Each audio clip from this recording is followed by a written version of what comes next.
Right, good morning, everyone. Thanks for joining today's employer training session. I'm Jeff George, and this is Kelly Resnick. Morning. So we'll be guiding you through today's presentation, and we'll also have other panelists join us for a couple of topics. Our goal today is to make sure that you have the information that you need to manage all of your TRSL responsibilities. So feel free to ask any questions during the presentation. We have someone off camera that can respond to your questions in Zoom, and we can also incorporate those questions into the presentation if needed. And if you can't stay with us the whole time, we're recording this and post it on our website so you can watch it at your convenience. So let's go ahead and jump right in. So what we're going to be covering today is really like the basics of TRSL. We're going to start with just our employer membership information site. What is it? How to get access to it? Then we'll go over TRSL eligibility and enrollments, knowing who to enroll and how to enroll them. And once somebody's enrolled, you got to start reporting them monthly. So we'll go over this monthly contribution and salary reporting. We'll go over certifying service credit, making corrections, then the employer's responsibility during the retirement process, and we'll finish up with return to work. Right.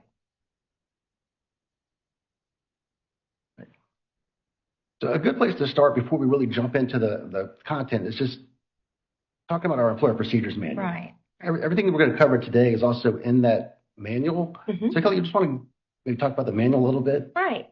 So our manual is located on our TRSL website under the Employers tab. It covers everything that you're required to do as an employer. It has the first two indexes, kind of brief overview of TRSL and EMIS, which is our employer membership information site. You'll hear us refer to that as EMIS. The other indexes, there are about 18 of them. Keep in mind that as you're scrolling through the index, the Employer Procedures Manual, the index numbers correlate to the form numbers, which are also located under the Resources tab on our website. Right. So the index is the manual is very thorough. Yes. Obviously, we're not going to go over everything in it today. That would take way too long to do. But it's a really great resource, and we encourage anybody, if you're not already familiar with that manual, to check it out, and hopefully you find it very helpful. Right. All right, so let's begin with this EMIS, Employer Membership Information Site. This is really your hub for all things TRSL. This is where you're going to go to view member records, update member records, submit files, create reports. You see here to the right, there's all these updates, all the different programs that are available. If somebody's not familiar with this already, where can they go to find it? Right. So you're going to go on our website, on the TRSL.org website. On the right-hand side, you're going to see a tab that says Employer Access. You're going to click on this, and then you'll use your username and password to log in. Remember that our website is where you can go, anyone can go and get information, but in order to get into EMIS and to either look around in it or do any kind of processes, you have to be able to use Employer Access. So what we want to highlight, excuse me, what we want to highlight today are some of the reports that employers can access in EMIS that we think will be helpful, make their job a little bit easier. So to the right, you'll see under this reports tab, if somebody's in EMIS and they go over to reports, these are all the reports that are available. So we're not going to go over each one of them, but we're going to go over about 5 of them that we've highlighted that are particularly helpful. Right. So the first one is enrolled, not reported.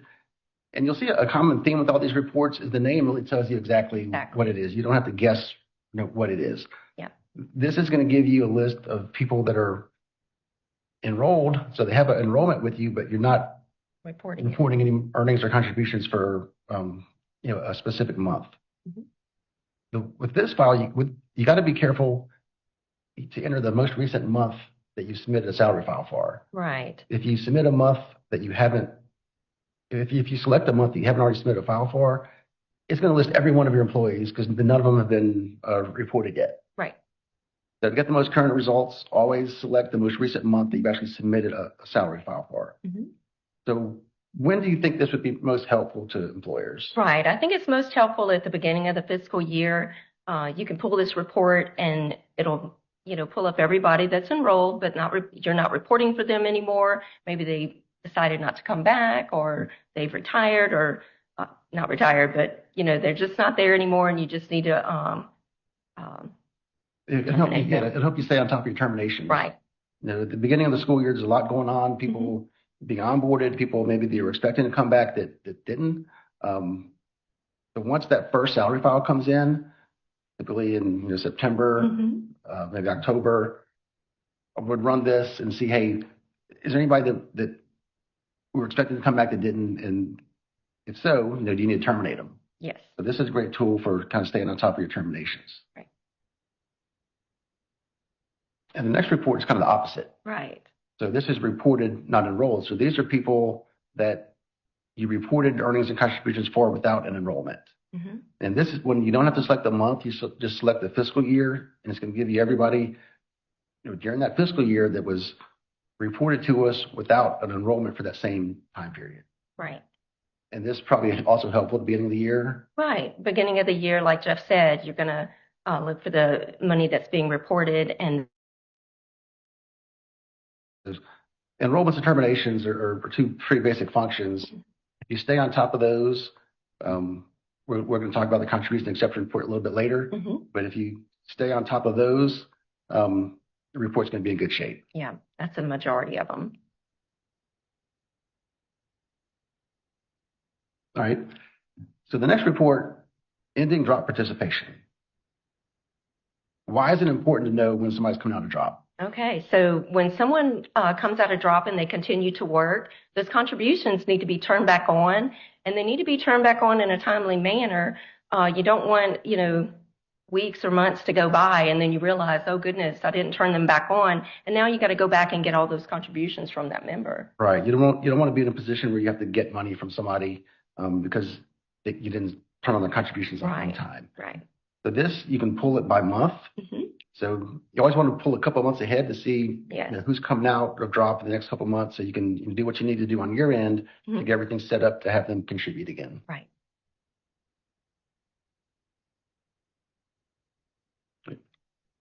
Now this report, this member's eligible to retire. Again, you pull this by fiscal year. It's going to list everybody that's eligible to retire during that fiscal year. And since people that are in drop or working after drop are eligible to retire, this report is also going to include anybody in drop. Right. And I like that because once you pull this report, and if there's somebody in drop or somebody working after drop, it's going to list their drop in and drop out dates. Yeah, so both of these reports, this member's eligible to retire and the ending drop participation report, both great tools to identify people in drop. If you want to pull it for the whole fiscal year at once, you can do that. If you want to pull it, look a couple months ahead of time, stay on top of it that way, whichever way works best. But these are just tools to identify those people that are in drop, or maybe for succession planning for your own purposes of who's eligible to retire, when they can retire. You can pull this for current fiscal year. You can project future fiscal years. Right. So this is a really great tool. Yeah. And the last report that we're going to highlight is this ORP to TRSL election eligibility. This is going to identify your employees that are in ORP that are eligible to leave ORP and join TRSL. So until a couple of years ago, when somebody was in ORP, they were in ORP for life. Yes. They passed a law a couple of years ago, created some groups of people that could leave ORP and join TRSL. This is going to list those people. So different groups have different windows. Some people had a 1-year window that closed, June of 25. Then there was a September 2025 window, which obviously is closed. There's a 60-day window and a 7-year window.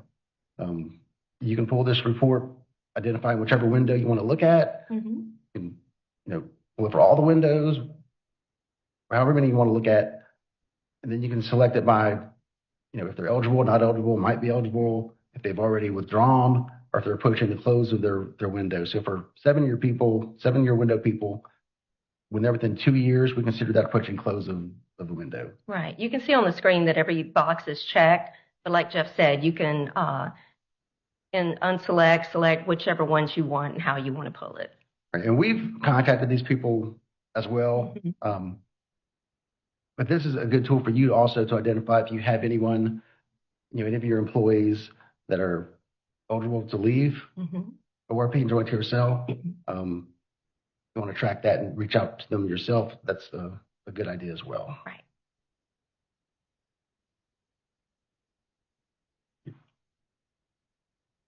So when somebody's navigating around EMIS, they're going to see these different system codes. Right. And we get questions a lot about what do these numbers mean? So let's kind of go through what the different numbers and what they correspond to. Okay. So system 2, that's going to correspond to school lunch plan A. So this is actually a closed plan. Yes.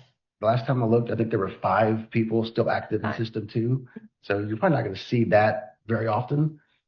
System 3, this corresponds to school lunch plan B. This is those 20 parishes that also participate in Social Security. So yeah, if you know if you're one of those parishes. Yeah. System 4, this is the most common. This is TRSL regular plan. And system 6 signifies ORP. Right. Now, there are certain screens in EMIS where you have to select the system code. Recommend that you always start with the member summary screen because you don't have to enter a system code. Yes. You just have to enter the SSN. Right. And then if you start from there and then you select, say, account history, it's always going to default to system 4. Right. So if somebody is active or has a record in more than one system, they were in system 3, then they came employed in system 4. If you want to view their system 3 record, you have to switch the system code from 4 to 3. Right. Even if they're active in system 3, it's going to default to system 4. Right.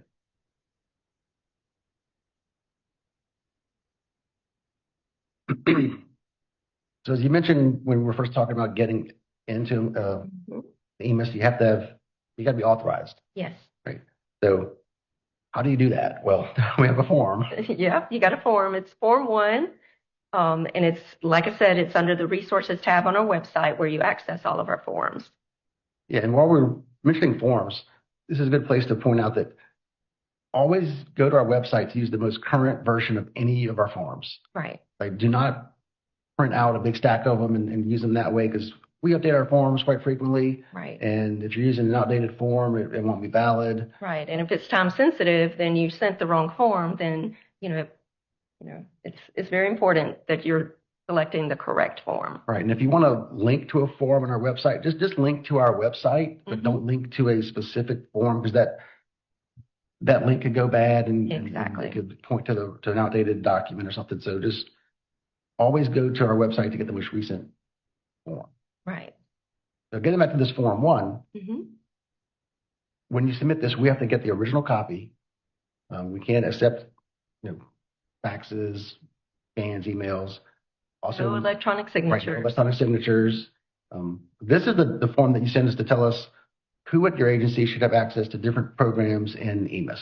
Right. And it's also the form you use to remove access. Which is just as important. Right. Yes. And it has to be signed by the agency head or agency head designee. Right. And so if someone is given more than just inquiry, that individual person has to sign the form as well. So you see all these check boxes at the bottom. Those correspond to all the different programs in EMIS. So if you're trying to figure out, okay, well, based on these names, I don't know who needs what. Well, on the back of the form, there's a description of each program. So you can look and see what each program does, and you can determine, okay, who should have access to that. So we're not going to go through each one of these, but they're all listed on the back of the form. You can see there's quite a few programs available. Now we have another form that you use to tell us basically how do we get in touch with people at your agency and who does what. Again, we have to have the original form, no copies, faxes, electronic signatures. However, this one does not have to be signed by the agency head. It can just be signed by an authorized signer. Authorized signer, yeah. It's where you're going to list all the people that is at your agency with their position, their phone number, their extension code, their email address, anyone that you need to list that we need to contact. Right. So at a minimum, every agency should have an agency head and a retirement contact. And whoever you list as that retirement contact, that's who our letters are going to be addressed to.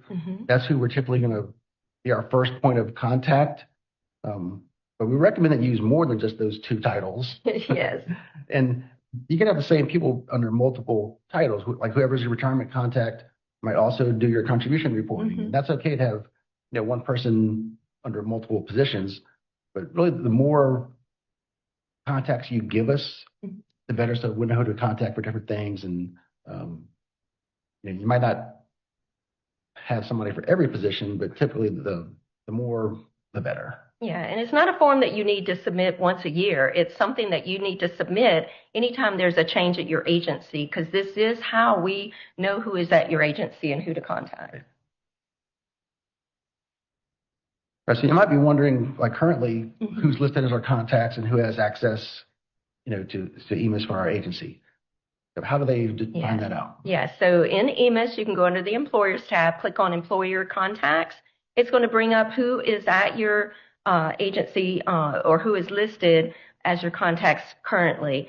So in the top part of the screen, you're going to see the information listed, their email addresses, phone numbers, positions, and that is what you would update on the Form 1 EDC. Underneath that is the update permissions and who all has permissions and what permissions they have. And again, you can update that on the Form 1. Right. As you mentioned, you want to review this, and update it as, changes in your office occur. Right. Duties change, turnover happens. Always make sure that somebody has update permissions. Right. So that if somebody leaves, then you have one person that's responsible for doing something, that person leaves, and you don't give anybody else access. Yeah, so we don't know who to send it to. So, and even if it's, you send us it a week and the next week something changes, you can send it again.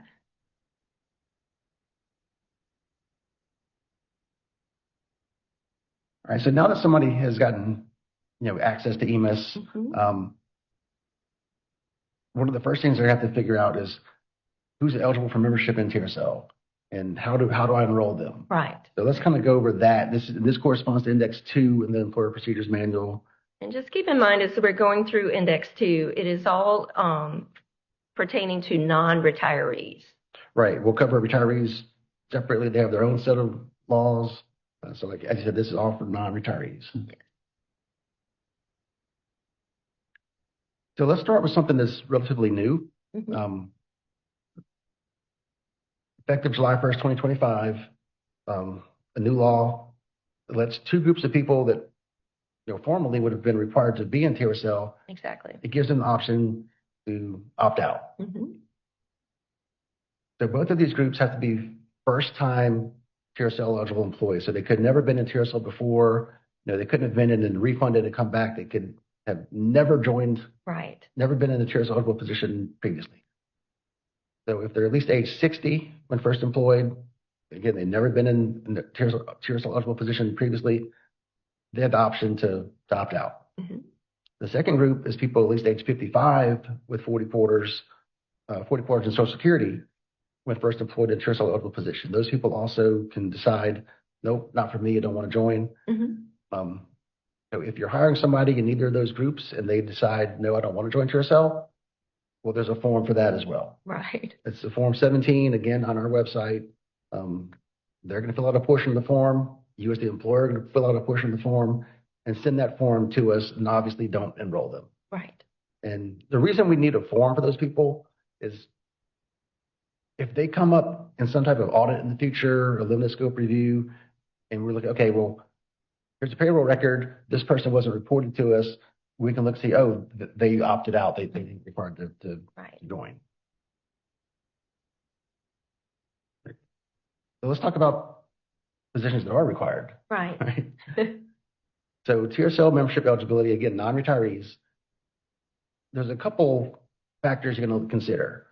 The position has to be eligible, and then the employment status, and probably the easiest thing to step through is the visa status. Right. Let's just get visa status out of the way first. Exactly. So when you're hiring someone who is a visa holder, any F series or J series, they're excluded and they're not eligible. There's one exception though under the J series. J1 visa holders, they are eligible for TRSL. So to say that you've gone through that first step, now you go look at the position. Right. So for K-12, it's easier to talk about what positions are not eligible. Yeah. So those are going to be any school bus positions, school bus drivers, school bus monitors, school bus aides. And then you got your school custodians, janitors, and maintenance employees. Any other, direct employee. Yes. By statute is an eligible position. Right. Then you got to look at their employment status. Yes. So they have to be an eligible position You've gone through the visa issue, and now you're looking, okay, are they working more than 20 hours per week in a position that's not seasonal and temporary? If so, that's they're eligible. So seasonal, someone's working full time but less than 5 months in a year. Temporary, they have a contract of 2 years or less in duration. Right. So position is eligible, and they're not part-time, seasonal, and temporary. You're going to enroll them. Right. Every time. Yes. Now, what if they are part-time, seasonal, and temporary? Yes, there's an exception. And I just want to mention, we're going to go through all these rules and caveats, and then we're going to show you a new tool that we've created to hopefully simplify this for everyone. So if you are hiring somebody that's part-time, seasonal, and temporary, they could still be eligible. Then you got to look at their position and how many years they have. Right. There's a 5-year rule and a 10-year rule.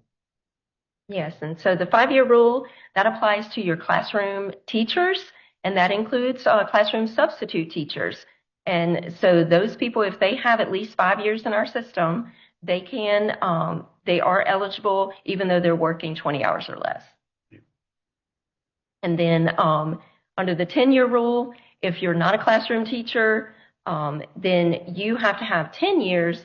And if you have at least 10 years in the system, then anything part-time, seasonal, or temporary, those people are eligible as long as they're a W-2 employee. Right. I see a couple of questions here. Somebody asked, what about a J-2 visa? Mm-hmm. Well, the J-1 is the only one that's right. Is from the J series. J-1 would be eligible. J-2 is not eligible. Right. So the only thing under J series is the J-1. If you see anything else under J, they're not eligible. Anything under F, period, they're not eligible. Any other visas like H visa, those things are.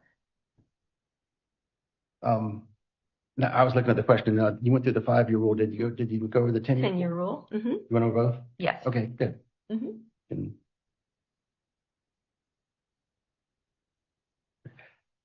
So in the 5-year rule, you mentioned is for classroom teachers. Yes. So let's go through what a classroom teacher is. Yes. Right.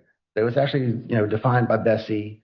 The definition is here, but really to boil it down, they have to be instructing pupils where attendance is taken. Yes. Yes. So just because you're in a classroom does not mean you're a classroom teacher. Yeah. A lot of times I get questions, are the aides or the paras, do they fall under the 5-year rule or the 10-year rule? So aides and paras, they fall under that 10-year rule because they're not in charge of the classroom. They're not taking attendance and they're not giving instruction per se. Right. They're going to be giving instruction and taking attendance. Yes. So let's look at some positions that would not be classroom teachers that would be under the 10-year rule. Right. Those would be your administrators, any kind of therapists, speech, physical, occupational therapists, your counselors, again, your aides and paras, clerical, secretarial, anything like that. Right. And if you're hiring somebody and you're trying to figure out whether you should enroll them if they're under the 5-year rule, the 10-year rule, and you have a position that you're not sure if it's a classroom teacher or not, contact us and we'll work it out with you. Yes. It's always easier to figure this stuff out before enrolling them than figuring out much later after they've been enrolled. Yeah, and having to go back and correct things. Yes, absolutely. At the end of the day, we're here for you to help you with whatever processes you need help with. Right. So far we've been talking about enrollments and we've talked about primary enrollments. Mm-hmm. But there's also secondary enrollments. Yes. So somebody that's part-time, seasonal, and temporary, and maybe they don't meet the 5-year rule or the 10-year rule, they could still require to be enrolled as secondary. Right. So in this case, you're hiring somebody, they're part-time, seasonal, and temporary, they don't meet the 5-year, 10-year rule, but they have primary employment somewhere else. Right. And if they're being paid under W-2 earnings, they are to be enrolled. They are eligible. Right. And if you're paying them as a contractor under 1099, they might be eligible. We'll look at that, what the criteria is for that in just a second. But I also want to mention ORP participants, they have totally different rules for eligibility. Like once somebody's in ORP, they're vested. Right. There is no caveat for the part-time, seasonal, or temporary. Right. If they're in ORP and you're hiring them via W-2, you're going to report them to ORP. Mm-hmm.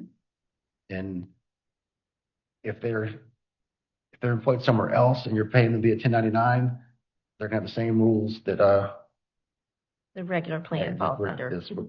That's what this slide is. Yep, we're going to go over that. So if you're paying somebody 1099 and you're trying to determine, do I need to enroll them in secondary, it's going to depend on the amounts of the contract. Right. So if you're paying them under a single contract, they would be enrolled as secondary if they were making more than $1,000. If they had cumulative contracts in the same fiscal year and they were $1,000 or less, and if those cumulative multiple contracts exceed $15,000, you're going to enroll them under secondary and report anything over the $15,000. Right. I just want to emphasize again, this is for non-retirees. Yes. So if you have someone who is not enrolled as primary and they have 1099 earnings, then you would not enroll them at all. Right. No matter how much they make. So before we get into the enrollment process and the hiring packet, there's a lot of rules about enrollments, a lot of caveats, a lot of no, accept this.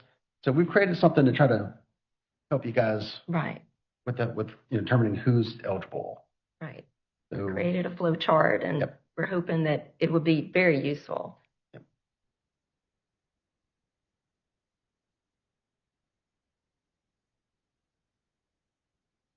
So here we go. So this is a new document that's on our website. It's in Index 2. Mm-hmm.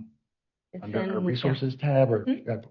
Yeah, it's in Index 2. It's in the contents field in our indexes in the procedures manual. Each index has a content field, a light blue content field to the left side of the screen, and you go into Index 2, and it's at the bottom of the contents field, and you'll be able to click on this.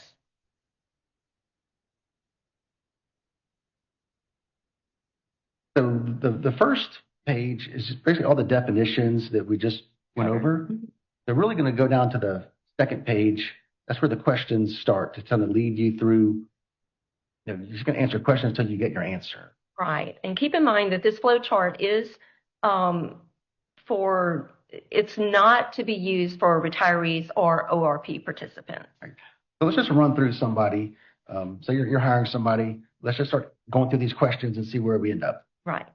So the first thing you got to consider is, do they meet one of the opt-out criteria? Let's say, no, they do not. Then we go down to question 3. That's going to ask you about the visa issue. Are they, are they on an F or J series visa other than a J1? If yes, you're done. You don't enroll them. Mm-hmm. If no, we're going to question 4. So now this asks you about the position. Are they being hired in a TRSL eligible position? Let's say yes. We're going to go down to question 8. Then that's going to, this flow chart is for everybody. Like this is a K-12 audience, but this flow chart is also applicable to post-secondary. Right. So some of the questions are always going to be a no for you, right? Because number 8 is asking you if they're being hired to work at a state college, university, technical college. For this audience, that's going to be no. So now we go to question number 10. Mm-hmm. Are they being hired to work more than 20 hours per week? It's not seasonal and temporary. If the answer is yes, well, you're going to enroll them. If the answer is no, you're going to go to question 11. Now we're getting into the whole 5-year, 10-year rules. The question 11 asks, do they have at least 10 years of service? If yes, enroll them. No, well, keep going to question number 12. Now it's asking, do they have at least 5 years of service, and are they being hired as a classroom teacher? If yes, you're going to enroll them. If no, well, you reach the end of the line for primary enrollment. It's telling you that they don't meet the requirements. Check for secondary. Right. So now we're going to go to the next page.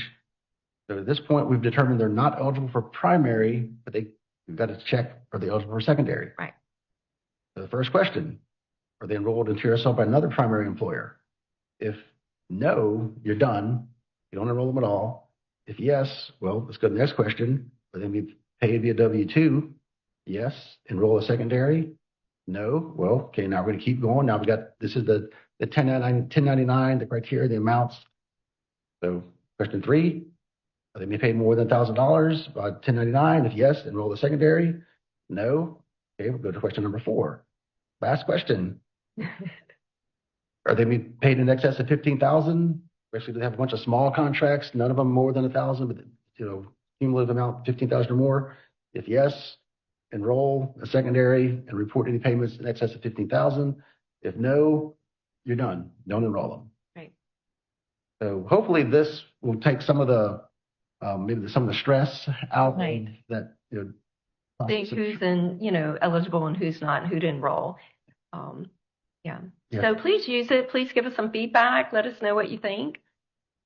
Yeah, it's a new resource and it's in Index 2. Mm-hmm. Like I said, it's new, so hopefully this will take some of that guesswork out of the enrollment process. Right. Okay. So now at this stage, you've determined somebody needs to be enrolled. Mm-hmm. So let's talk about some of the documents, from the TRSL documents that should be in your hiring packet. Right. So when you have your hiring packet, we do encourage everybody to do an online enrollment. There is a Form 2, but we just ask that you maybe use that as a template to get your information that you're going to use for the online process. If there is a problem with you submitting an online enrollment, just please reach out to us and let us know. The next form is the Form 2 FRB. That's the forfeiture of benefit statement. You're going to keep that. If we need a copy of that, we'll reach out to you and let you know that we need a copy of that. The next one is the Form 2SS. That's to let the employee know that their job is not covered by Social Security. We need a copy of that, not the original. You keep the original, but please send us a copy of that. And then the last one is the Form 3. The Form 3 has to be an original form. It can't be any mistakes on it, any scratch outs, white outs, or anything like that. If you want to assist the member with that form, that's fine, whether you want to give them the form, witness the form, but we ask that you give it back to the member so that they can send it in to us. They are the ones that are responsible for this form, and that form is not valid until it reaches our office. It doesn't matter when they signed it. It's not valid until it reaches our office. So it is a time-sensitive form. I want to go back to a question that somebody's asking here. Do eligible J1 visa holders have the option to not participate in TRSL? And then, no. No, unless they're... Right, if the position is eligible, they're part-time, seasonal, temporary. I'm sorry, they're not part-time, seasonal, temporary, or they meet the 5-year, 10-year rule. Being just the fact that they're on a J1 visa does not give them the option to not be a member of TRSL. Yeah, a J1 visa employee falls under the same enrollment criteria as everyone else.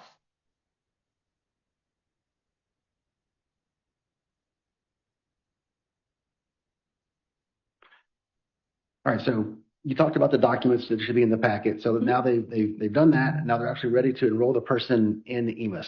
Right. I guess let's first start with just timeframes for submitting enrollments. Right. So regular active members, they have to be enrolled within 60 days. And then the retirees, they're on a timeline and it's for a specific purpose and they need to be enrolled within 30 days. And when they're ready to do the enrollment, where do they go in EMIS to do an enrollment? Yeah. So you want to go under updates and you scroll down. All of our tabs are in alphabetical order. You're going to click on enrollments. And once you pull that up, we've changed our system to where now you have to put in the Social Security number twice and you can't cut and paste it. You're going to have to actually type it and then hit enter. And then when you type it again, you're going to hit select.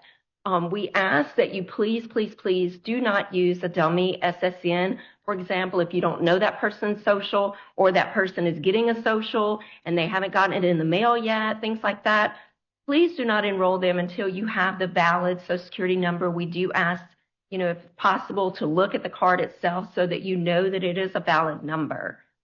Right, because once a bad SSN gets in our system, it causes a lot of trouble. Yes.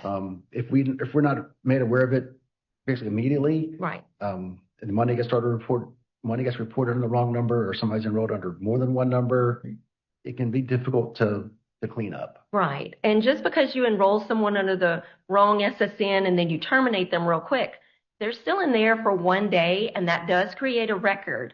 So again, if you're enrolling someone or you enrolled someone under the incorrect social, It's fixable. You just have to let us know because we don't know unless you tell us. And so once they enter that social 2 times and it matches, they're going to come to another screen. We're going to actually enter the information. Right. And so if that person has never been enrolled before, it's going to be, a blank format, and you're going to have to fill out everything that needs to be filled out, like their name, their address, and things like that. If they've been enrolled before, that information will be populated, and you may just need to update some information. The one thing that we have added is that we require now an email address, and that's for a purpose too. We're going to get into that a little bit later. I want to answer a question here. Somebody's asking if enrollment was not done timely and the employee is making contributions but not enrolled, do we backdate the enrollment to the time they were hired or use the current date? What is the proper process for a late enrollment? So somebody started working, they're not enrolled, money's coming in, you're still going to enroll them based on the true hire date. Right. Our system is set up to calculate estimated service credit, and it uses the correct enrollment date, the correct term date, and the months of contract to calculate estimated service credit for a member during the fiscal year. So you absolutely want to use the first day that they worked. Right. Always use the actual day. Mm-hmm. We're just going over questions real quick. Mm-hmm. I think you covered everything on this slide. Correct? I think so. Just keep in mind that we have added that you have to have a mandatory email address. So, as you're going to enroll someone, make sure that you have that email address handy because you're going to need it to do the enrollment.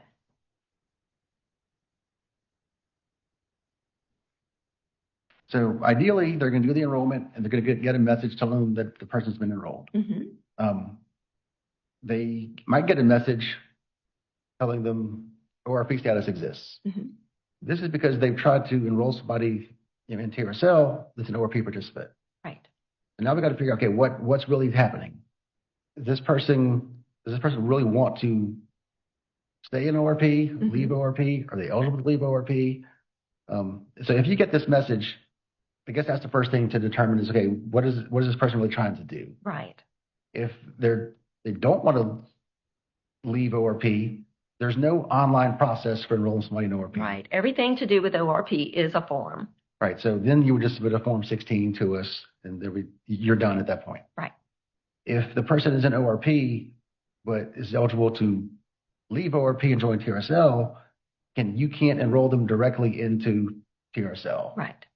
There's a form for that, a Form 2TR. Mm-hmm. So if that's the case, send us that form, and then we'll take it from there as far as processing the enrollment. Yes. So there's 2 groups of people that are eligible to leave ORP and join TRSL. So one group has a 7-year window.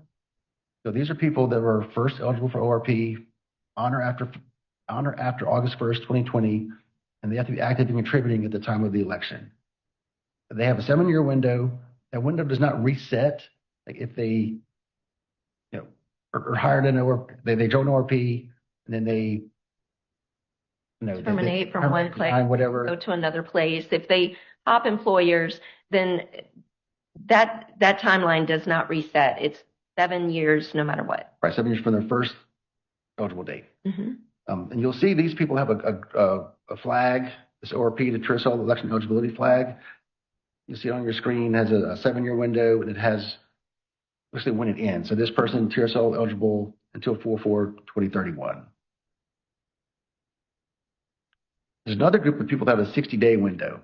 The 7-year window is a lot cleaner. Yes. The 60-day window, people, a little more complicated. Right. These are people that have an ORP first eligible date before August 1st, 2020, but were not active and contributing as of June 2024, but then became employed in a position eligible for TRSL membership on or after July 1st, 2024. One group of people, their window expires September 2nd, 2025. Mm-hmm. That's in the past. We're not really going to worry about them. The people that are going to have a 60-day window now are people that were first reemployed on or after July 4th, 2025. So they have a 60-day window from when they first become reemployed after July 1st, 2024. Right. So these people, they're going to be identified once we receive ORP contributions for them. If they have a 60-day window, they're going to show up in yellow, maybe TRSL eligible in 60 days from date of new employment. When we receive ORP contributions for those people, we send a letter to that person telling them, hey, you may have a 60-day window, and a letter to you as the employer. Right. And once that window closes, that flag turns to red, telling them their 60-day election window is closed. Right. So you're going to see multiple flags. I mean, different kinds of flags for different participants. They may be grayed out. They may be red, green, yellow. If you have questions or need assistance with anything, please reach out to us. We're here to help.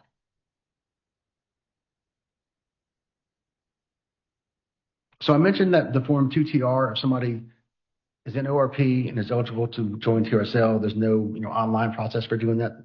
There's a form, the Form 2TR. So this is what it looks like. We have to get the original form. Mm-hmm. The employee fills out a portion. The employer fills out a portion.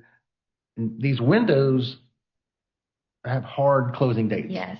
Like once the window closes, if we haven't received the form, it's too late. Right. And it doesn't matter when what the date is that they sign the form. It has to be in our office before close of business during that 60-day or 7-year window.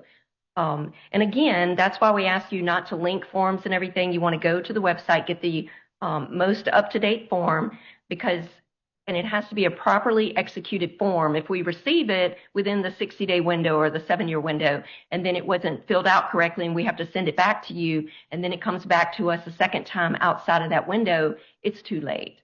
Right. So what we really want to emphasize here is to submit these forms as soon as you get them. Right. Don't hold them. Don't hold them. Yes. And now, you don't want to have a situation where your employee, signed the form mm-hmm. within the window, but then it was held by employer until the window closed, and then I got a situation where somebody's upset because they missed their window, and then whose fault is it? Well, doesn't matter, because at the end of the day, per statute, you can't go back no matter whose fault it was. Right. They're closed and they're not eligible anymore. Yeah, the statute doesn't give anything. There's no administrative error provision. Like, once the window is closed, it's closed. Right.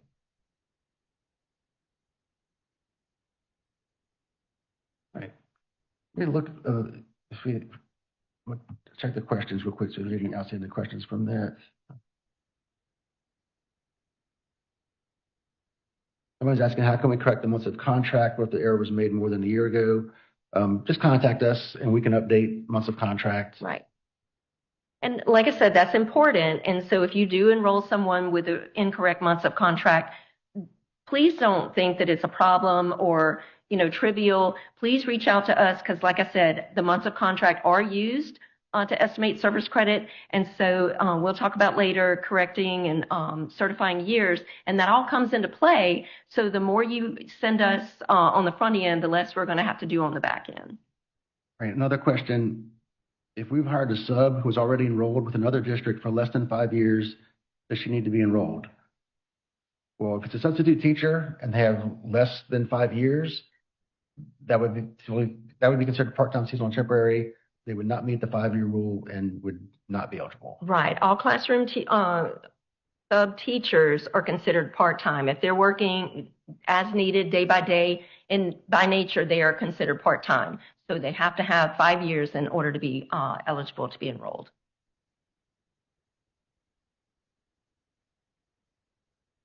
Just looking over these questions mm-hmm. before we move to the next topic. Mm-hmm.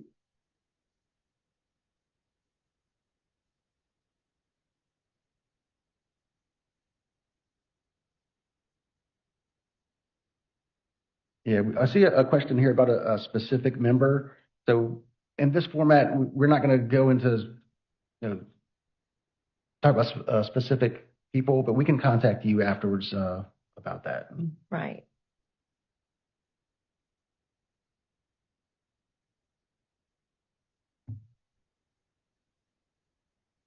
Yeah, there's a question about, can the original form be electronic? If you're talking about the Form 2TR that cannot be electronic, any of our forms that we require the original, it's going to have a black box At in the the top top right right-hand here. corner that says, must be original, no faxes, copies, scans, electronic signatures. If that black box is on the document, can't be electronic. No. If that black box is not on there, yeah, then you can fax it, email it to us, whatever. But Yeah, you can fax it, scan it, email it, anything you need to do to get it to us. But like Jeff said, if that black box is there, it can only be sent to us in the mail with original signatures. right. So Index 4, this talks about monthly reporting. So this time you've enrolled somebody, and now you've got to start reporting them to us on a monthly basis. Right. So a good place to start with this is just a glance at the employer contribution rates. So this table is going to show current year, 2025, 26, and then next year, 26, 27. So for K-12, the current employer contribution rate is 20.95. You see next year it drops down to 19.11. Also want to note there's a constitutional amendment on the ballot in May. And that's going to, if it passes, it's basically some trust fund money is going to be dedicated to paying down the UAL. If that passes, that rate is going to go down even further. I don't have a number to tell you what it will be at this time, but however that election turns out, we're going to let you know as soon as possible if the rate is going to be different than the 19.11 that we have now. Right. But the good news is you see it's dropping from one year to the next and could go down even further. Right.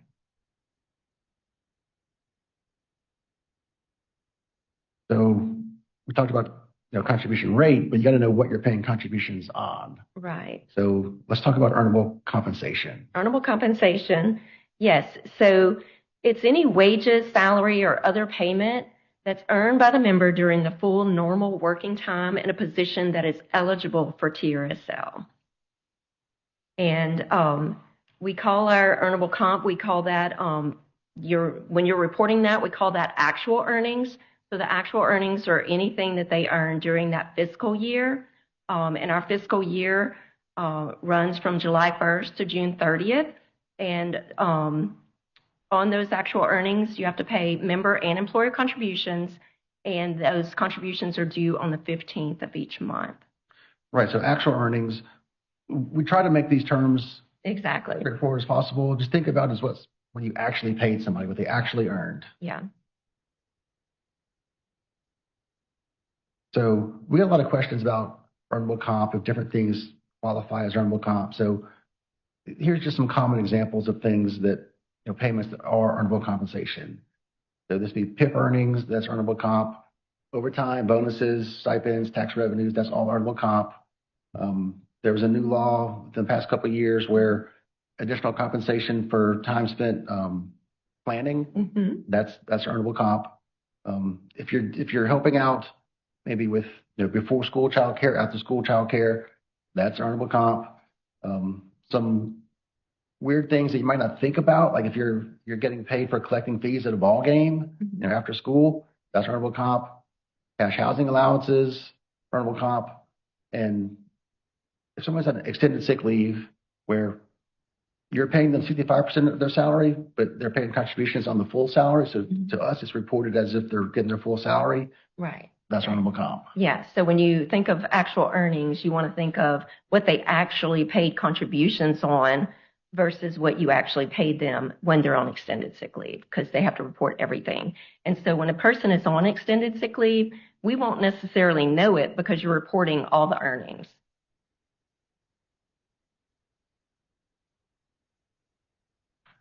All right, so let's talk about some things that are not earnable compensation. Right. And these are things that are in statute as excluded from our earnable comp. Yeah, again, everything that we're listing and everything we're requiring, that's per statute. So it would be payments like in lieu of unused sick leave or annual leave, again, like PTO payments or PTO payouts, sorry.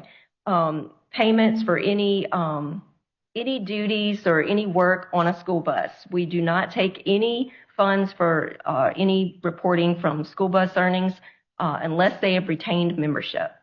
Any lump sum payouts for discontinuation of contractual service, for example, like it's terminated. Yeah, they terminated and you're giving them a severance packet, but it has to be lump sum, and then that wouldn't be earnable comp. Any Form 1099 payments, we went over that earlier. If they're a non-retiree and they do not have a primary employer and they're paid under 1099, you don't report the earnings no matter what the amount is. And then 1099 earnings under secondary, you would report if, and we talked about those earnings. 1,000 and 50,000. Yeah. So let's go over a few more definitions. Full-time earnings, this is a pretty important one. Yes. So this is what somebody, and we're talking right now on a monthly basis. Right. For that monthly reporting, what they would have made had they worked a full month in a full-time position. Right. And I get this a lot of times, they just, employers are, kind of not sure about what to put for the full-time earnings. Just keep in mind, like Jeff said, it's what that person could have earned working the full month at 100% effort. So if they, you're posting what their salary is every month, and if they get an extra stipend or a supplement, or they worked before and after care, all that is reported under your full-time. It's everything they could have earned during that month. And then keep in mind that the full-time earnings, it can never be less than the actual earnings. Sometimes the actual earnings can be less than the full-time, especially if they were on leave or dockage or, had something going on like workers' comp and they didn't contribute on things like that. But again, we'll go over full-time and part-time part-time and part-time percent effort. We'll go over that in a few minutes, but just keep in mind the full-time rate is fully everything. Right. A common one that we see is substitute teachers. Mm-hmm. We might see somebody work as a sub maybe 5 days in a month. Right. And let's say whatever the daily rate is, say they report $500 for that month. We'll see often they report that same number for the full-time. Right. Where the full-time would be every work day that month times the daily rate. Right. At the end of the year, we're going to take each month, their actual and full-time, and that's how we're going to estimate service credit. So if that service credit is going to be way too high, if they're putting the full-time earnings in is way too low each month. Right. And if you don't certify those years in a timely manner, then it's potential for an employee to have a full year after year after year for working as a substitute teacher or a part-time person if you're not certifying that year and letting us know what the true full-time is. And so like I said, the more you do on the front end, the less we have to do on the back end. So if you're reporting that full-time rate correctly, that person is, the service credit is ending up. Right. I mean, this is where everything starts, is that monthly salary file. Right. So if the actual and full-time earnings aren't accurate on that salary file, nothing's going to be accurate later. Right.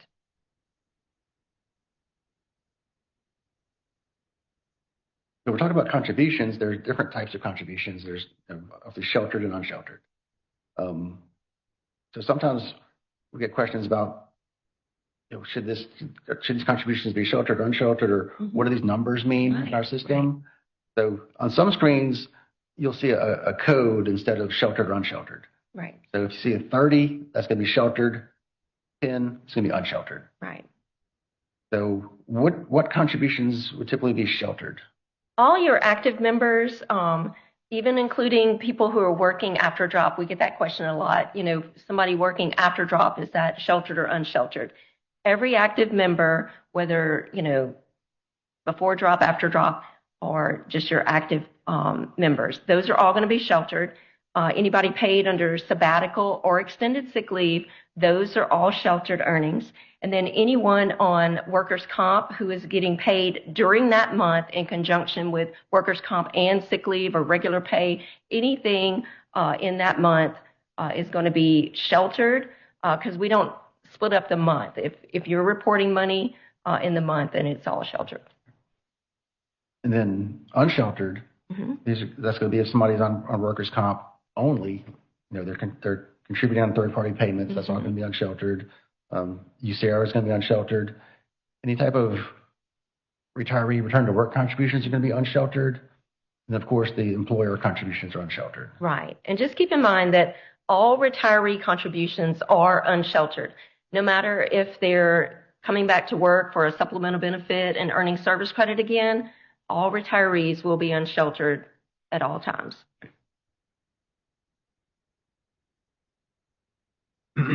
So each month, employers are going to send us a salary file listing all their employees, their actual earnings, full-time earnings, contributions, system code, name, social. The file layout can be found in Index 18 for that, but basically they got to send us a file every month telling us what they've paid their employees. Right. The best way to get that file to us is to upload it via EMIS file submissions. And the reason why is because if they do that, they're going to get feedback right away telling them what happened. Right. If the file was rejected, it's going to list the records on there that caused it to be rejected. If the file was accepted, they're going to get a posting recap telling them the totals. If there are individual records on the file that were rejected but didn't cause the whole file to be rejected, it's going to list the individual records that were rejected. And I think now would be a good time to let you know, anytime you submit something, whether it's an enrollment or your salary file, you're going to get either a message or a report coming back to you letting you know what you did. You want to make sure that your pop-up blockers are turned off so that you get these reports. Right. I see a question here. Somebody's asking, should I be including my drop employee in monthly reporting? So if somebody's in drop, you don't report them to us. Right. That's one of the perks of being in drop. They don't pay contributions, and neither do you. Right. So once they go into drop, you stop reporting. When they come out, you start reporting again. Right.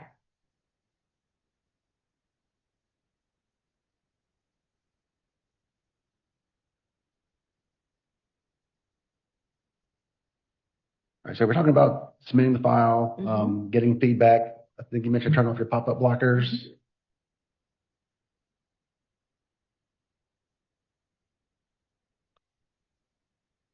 Let's talk about when a file is rejected. Right. A common thing that we see, maybe not so much with K-12, but we still see it frequently enough with K-12, where that salary file has an ORP participant. That is going to cause the file to be rejected every time. Yes. So if you submit the file, your salary file to us, and you get it rejected for having an ORP participant, you have to remove that person.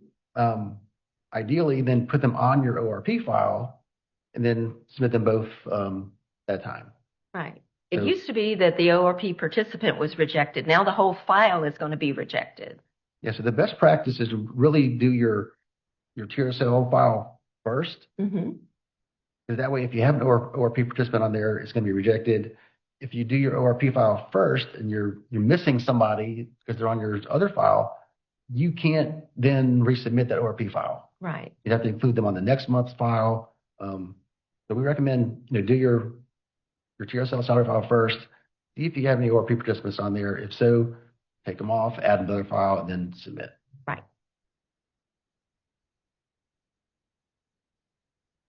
Right. So once they've submitted the file, everything's gone through, it was accepted.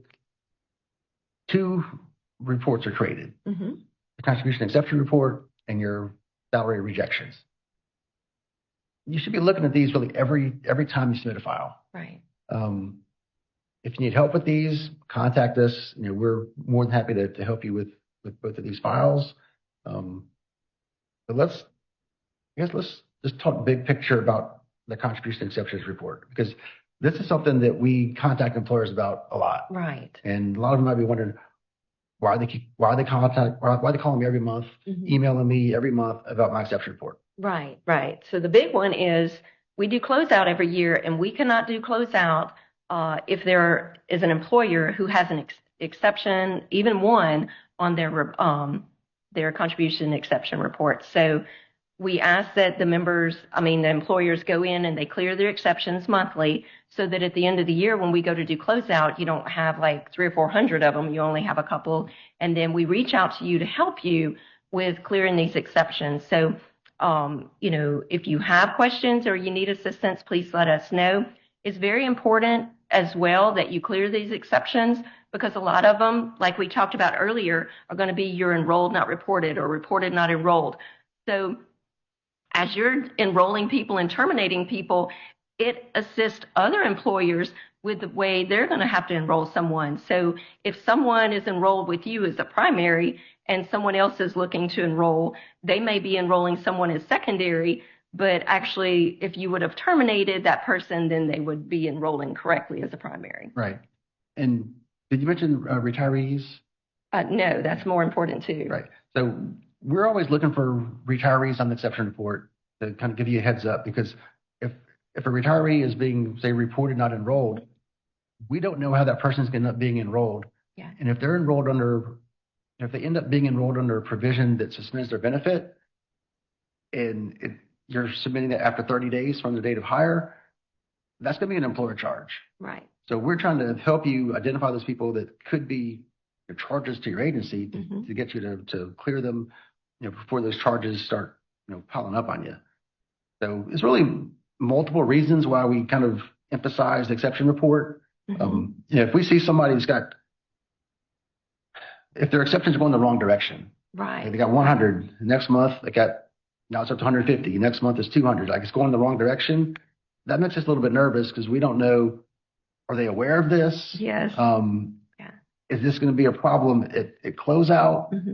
Are there still exceptions from, July, August, and September that haven't been addressed? Again, that makes us a little bit nervous. Right, right. So we're always thinking, okay, we want to have a smooth closeout process. Ideally, when we get to, when the June file comes in, ideally, all the exceptions for previous months will have been cleared and you only have to worry about June. That's ideal. Right, not everybody's going to do that, but that's kind of how we would hope the model would work. Exactly. All right. So getting back to the actual report, somebody has submitted their file. Now they're ready to pull their report. Where do they go to find it? So you're going to go in EMIS, obviously, and then under the Employers tab, you're going to click on Employer Contribution Charges, and the screen is going to pop up, and it's going to be all of your exceptions through the fiscal year that the months that you've reported for so far. So you can either click on the red error. You're going to make sure that you're clicking on the last red error so that it pulls when the report is pulled, it pulls in all the exceptions for all the previous months. The other way you can click on and pull your file is to click on Generate Report in the navy blue field, and that will also pull the full report. All right. So you mentioned one way is just pulling the most recent error link. So this is what the screen is going to look like. Just click on that error link, and that's going to generate a report. We'll let people know that report, if somebody has an SSN that starts with a 0, it's not going to display that 0. Right. But just be aware that you might see some numbers that are less than 9 digits. Yeah, they look kind of odd, but it's because those zeros are not in front of it. Right. So here, somebody's pulling the report. They're going to click on that October link. That's one way to do it. If they want to get a more customized report, they have this other option. Right. So if you want to be more customized with it, under the report in the navy blue field, under the report type, if you see on the right side of your screen, there's several different ways that you can pull your report. You can pull the whole report, which is what I like to do. And then you can also pull it just by enrolled, not reported, reported, not enrolled. And then under sort selection, what I like to do is click on exception message. And so once you generate the report that way, it's going to group your exceptions by exception type. And so, for example, all of your enrolled, not reported will be together. All of your reported, not enrolled will be grouped together. Contribution type, invalid, things like that will be together. And that kind of goes back to those reports we were talking about earlier. the reported not enrolled, enrolled not reported. Mm-hmm. Those are really just a subset of the contribution exception report. Right. So if you're running those two reports during the year and staying up with your enrollments and terminations, typically that's about 80% of an employer's exceptions. Like just by staying on top of enrollments and terminations, you're going to keep your exceptions pretty low. Right. So here's what the report actually looks like. And in this environment, we obviously can't display names and socials, but when you pull the report yourself, you'll see their names and socials displayed on here. In the right-hand corner, it tells you like how many exceptions are on the report. So in this one, there were 53. The exception message is going to be here on the far right, telling you basically what the exception is. So the exception is something that we weren't expecting. Right. There's something that was on the file that we weren't expecting, or something wasn't on the file that we were expecting. And so as you're clearing your exceptions and you repull the report, all the exceptions are going to clear off of that report. Right. So you can run it, pull it, work on it a little bit, then run it again, and you'll see the number's going to go down. Yes. Which rejections are permanent. Right. They don't go away when you clear them. Right. If somebody has rejections to look at, where would they even go to find them? Right. So you're going to go to the same place that you're going to pull your exceptions report. And then at the top of the screen, you'll see a box that says show rejections. If you have rejections, that box will be there. If you don't have any rejections for that fiscal year, that box will not be there. After you click on that box, then you scroll to the bottom of the screen, and then your rejections will be listed in calendar year order. Right. So rejections, we accepted the file, but there's specific records that were rejected. Right. So if there's rejections, there's going to be a discrepancy between the payment and what was actually accepted. Right. So you listed the member on the salary file, you sent it to us, you sent the payment, but that money was not allocated to the member's account. It's sitting in your account as a credit. So here's some examples of rejections. And again, these, like we said, these don't go away. Like once you do what you have to do on your end to correct it, that record that it was rejected will always be there. Right. One that I want to point out is this last one, this transaction already received. We're expecting everybody to be on the file one time. Right. So if you have somebody's social on there more than once, we're going to accept the first time it's on there and reject any other instances of it being on there. Right. Now, this is really important typically in June for agencies that are reporting all the summer months at once. Yes. So June is going to include June, July, and August. If you're not totaling up that person and putting them on there one time, we're only going to accept the first record. Right. That means typically the person will be underreported to us. Exactly. Then you have to go back and do prior corrections to add that money.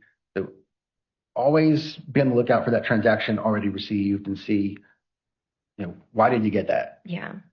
Did you have somebody maybe under the wrong social? Yes, because a couple of months ago, I saw someone had submitted a salary file and they had a social security number that was on there twice, but it was two different names. So that meant that somebody got money and somebody didn't. And then, like Jeff said, pull these monthly. And so especially in June, pull that immediately after you've submitted your salary file. So if you see these and it's a lot of them and you realize that, oh gosh, I didn't, put all of the June, July, and August together, you can pull back that salary file and do it again before closeout. And we mentioned earlier that when you submit these reports via file submission, you're going to get immediate feedback. Yes. So if your file was accepted, but a lot of records were rejected, it's going to show you on that feedback your list of all your rejections. Yeah. So if you're the person submitting the file, but maybe it's not your responsibility to clean up, anything that happens afterwards. Yeah. Bring that report to whoever's responsibility it is, so they can be aware that, hey, file was accepted, but look at all the stuff that was rejected. And right. Like I said, the same person might not be submitting the file that's going back and clearing exceptions and rejections. Right. So if you see this this error message, you need to go in your payroll screen to see what that person actually earned, and then you have to go in and update those earnings. Another rejection that we see sometimes is negative numbers. Our system is not set up to deal with negative numbers. For example, if you submitted too much money one month and the next month you want to put a negative amount to lower that amount, that's not the way our system handles money. So we'll talk about in a few minutes how you are to correct money if it's incorrect.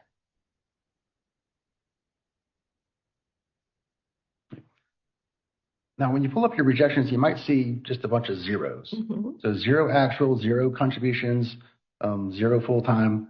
These may or may not require any action. Right. If they do, they'll also be on your contribution exception report. Right. If you have all these rejections, but they're also not on your contribution exception report, there's really nothing to do. Right. Because what you're trying to tell us is this person had no earnings, no contributions. But if they're not enrolled with us, we're not expecting that anyway. So we just reject it. Yeah. So like I said, these may or may not require any action. Right. And just keep in mind, after you reconcile the amounts that are on there, the rejections, are permanent record. They do not clear off.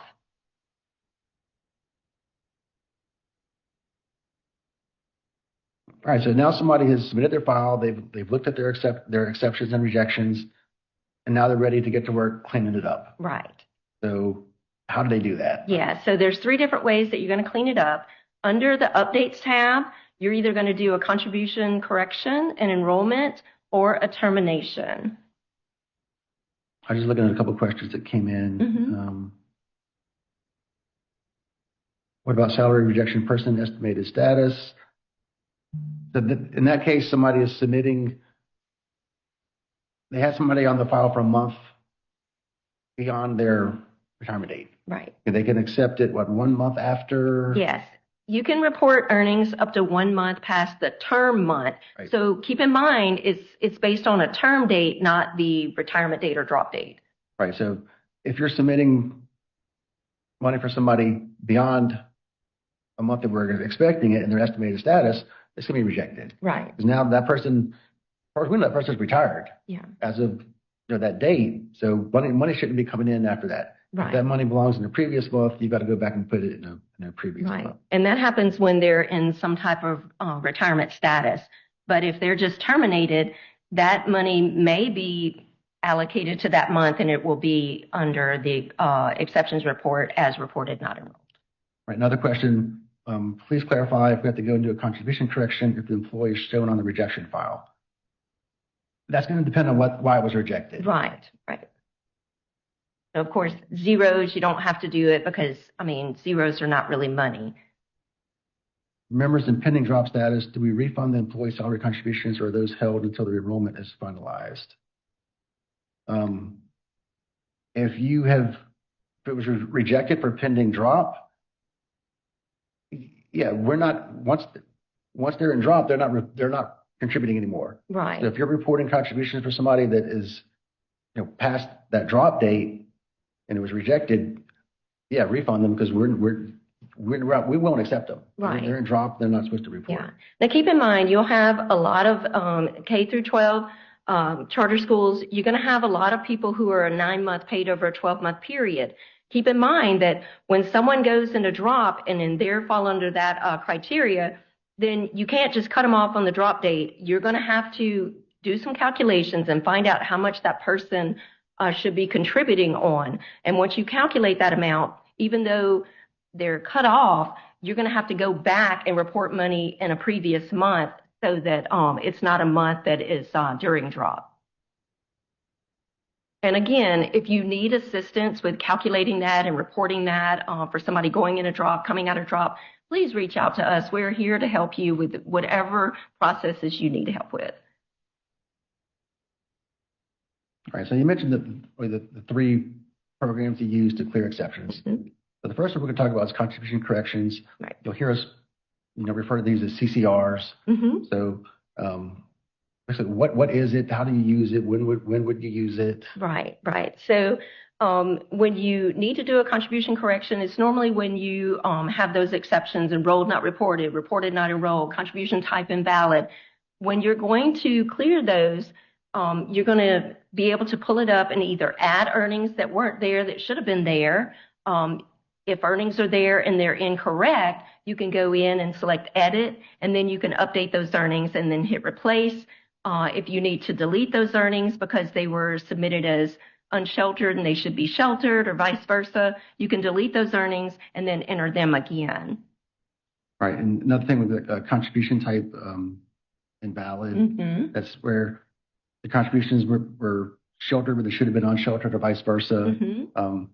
That's another thing that we use as CCR to correct. Right. And I want to plug our procedures manual one more time. In Index 4, if you're needing to submit a contribution correction and you need, some guidance, you can always reach out to us. But if you pull up the procedures manual, it has specific walkthrough instructions with screenshots of EMIS that directly walk you through step by step with picture guides how to add, edit, and delete monthly postings. Right. Let's say somebody's clearing exceptions and they're doing CCRs. Every time you do a CCR, it creates a record of that, a correction journal. Yeah. So under the employers tab at EMIS, they go down to monthly correction journal. They can search, by month and fiscal year of any CCR they've submitted. Right. It's going to show, who did it, what date they did it on, and what values they entered. Right. So if you're going through and doing a bunch of CCRs, now the records aren't going to match that salary file anymore. Right. Because you've changed the data. So if you're ever trying to reconcile, well, this is what was on the salary file, but this is what's in EMIS, you can go here and see why it's not the same. Exactly. Yeah. Right. So another way of clearing exceptions is this is a pretty simple one, just doing terminations. Exactly. Right. If somebody is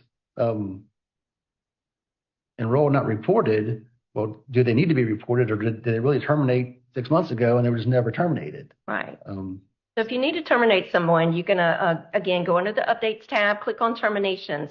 Then when it pops up, you're going to click on edit, and you're going to put in the correct term date and the correct months of contract. Again, we use that for enrollments and terminations. That month of contract is key. So keep in mind that the correct term date should be their last day of work or official leave. Again, that's very important. So if you've got somebody who resigned in August, they just didn't come back anymore after that fiscal year closed out, you want to make sure that you're putting in a May date or a June date for that term date, and not August. Because if you put August 1st or August 2nd, we're looking for money to be posted in July and August. Right. So if they just didn't come back, the last day of school was the last day of work, that's going to be the termination date. Right. In this, you get to this program through the updates tab in EMIS, the terminations. The other way we're going to talk about is enrollments. So we've already kind of walked through the actual enrollment process and where to get to it. But if somebody is reported not enrolled, most likely they just need to be enrolled. Right. So you're doing enrollment to enroll them, and that's going to clear off the exception. Yeah. I want to add one more thing for the terminations. I know in your system, in the payroll system, you're not able to terminate them in your system as long as they're still being paid out, like over the summer, for example. You can terminate them in our system. And like I said earlier, you can report money up to 1 month past the term month. So, for example, if you know somebody that's terminating in May, and you terminate them, go in the system, in our system, and terminate them in March, you're still going to be able to report to us through June. It doesn't matter about when you terminate them in our system. Yeah. So for clearing exceptions, any combination of enrollments, terminations, and contribution corrections, that's going to be able to clear all your exceptions. Right.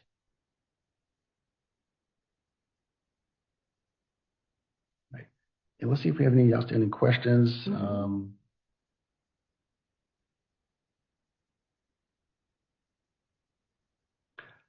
Somebody asked about a coach driving a bus. Could they retain membership to report those bus earnings? They can't retain membership unless they're going from one job to another job. You can't retain membership in both. The answer is no. Yeah. And if you need specific help with a specific member about those questions, just reach out to us and we can answer it on a case-by-case basis. What the teacher coaching stipend is driving a bus for the sport you coach. I would say that would just be under we probably wouldn't break that out as separate earnings if it's just part of your coaching duties. That's different than somebody that's going to take a bus shift in the afternoon. Right. That's part of your overall coaching duties. That's probably not going to be broken out as separate earnings. Right. If it's a lump sum stipend for, coaching and you just happen to get on that bus, but you're not specifically getting a stipend for riding on that bus. Right. I think that would just fall under coaching duties. Yeah. And if you need more information about that, contact us with specific figures and that sort of stuff. Mm-hmm. Right. So at this point, we're going to take a 10-minute break and come back with Index 6. Okay.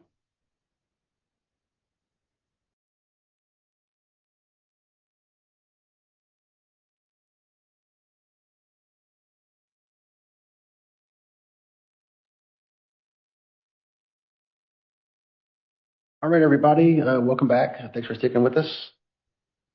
So now we're going to start with Index 6. Okay. So at this point, you've enrolled somebody, you've reported them to us monthly. Now, all those monthly reports at the end of the year, that's what creates their salary posting for that fiscal year. And now you got to certify service credit and make corrections. Mm-hmm. Right. So let's start with some definitions.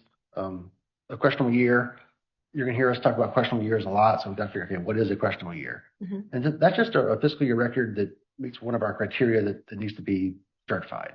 Right. So next one, actual earnings. We spoke about this earlier as it relates to the monthly salary file. Now we're looking at it on a fiscal year basis, not just that single month. Right. The full-time earnings, again, we spoke about earlier, on a monthly basis. So for the year, it's going to be what they would have earned had they worked the full year in a full-time position, plus any extra earnings. Right. And then service credit, that's just how we measure the number of years that somebody's worked and contributed to TRSL. And there's a formula for service credit. Right. So what is the service credit formula? Yeah, so our service credit formula is the actual earnings divided by the full-time earnings, and that's going to give you a ratio that's going to represent the service credit for benefit computation.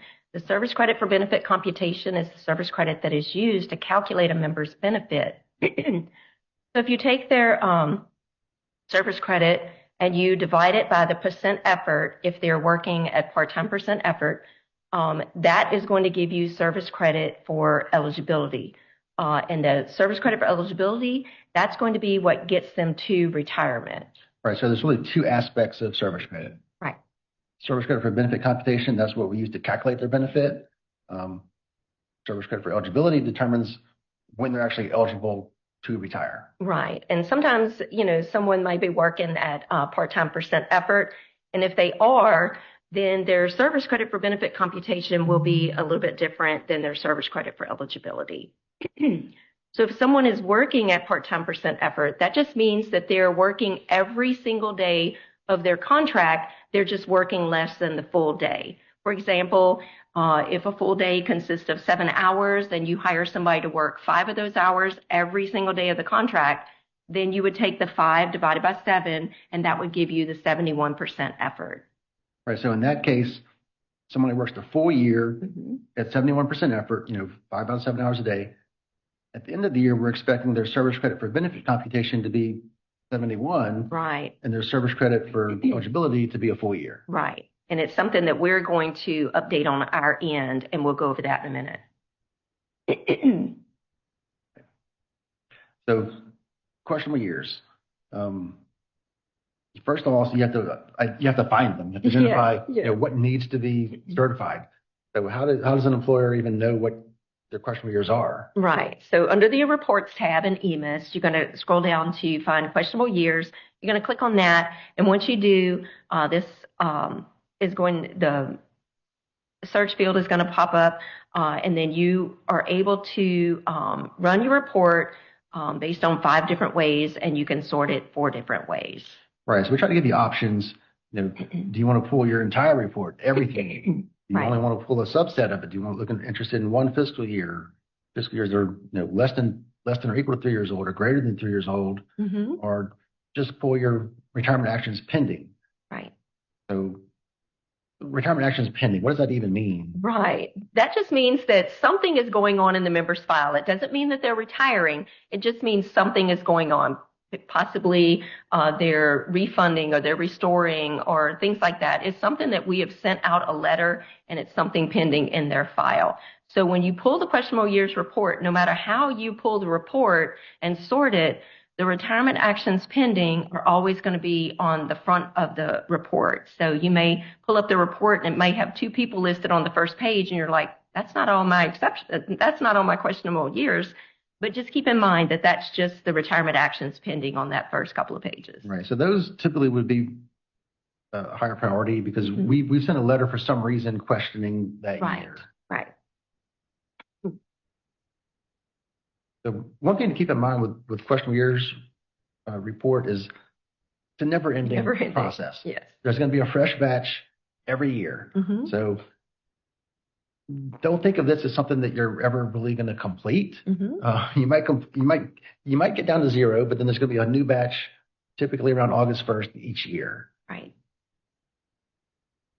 This is just a printout or a screenshot of what a questionable year report looks like. And again, we can't show names and socials, but when you pull it yourself, you're going to see the name, the social, what year is being questioned. It's show you the actual earnings that were reported to us, their full-time earnings, what their service credit currently is, and then the last column is why is it questionable? Right. So there are 4 criteria, 4 reasons why a year would be questionable in the first place. So one reason, if the salary decreases more than 5% from the previous year. Right. We're not expecting people's salaries to go down typically. We expect to see a steady increase. Right. So if something's dropping, we're on, okay, is that correct? Why did the salary go down? Was everything reported to us correctly or not? Second reason is first year of employment. That includes first year after drop. Everybody's first year of employment is always questionable. Same thing with their last year of employment. If there's a termination date, that year is going to be questionable. And then if the service credit is not a full year, like 1.00, if it's less than a full year, it's going to be questionable. So now you've pulled your questionable year report. You've identified what years need to be certified.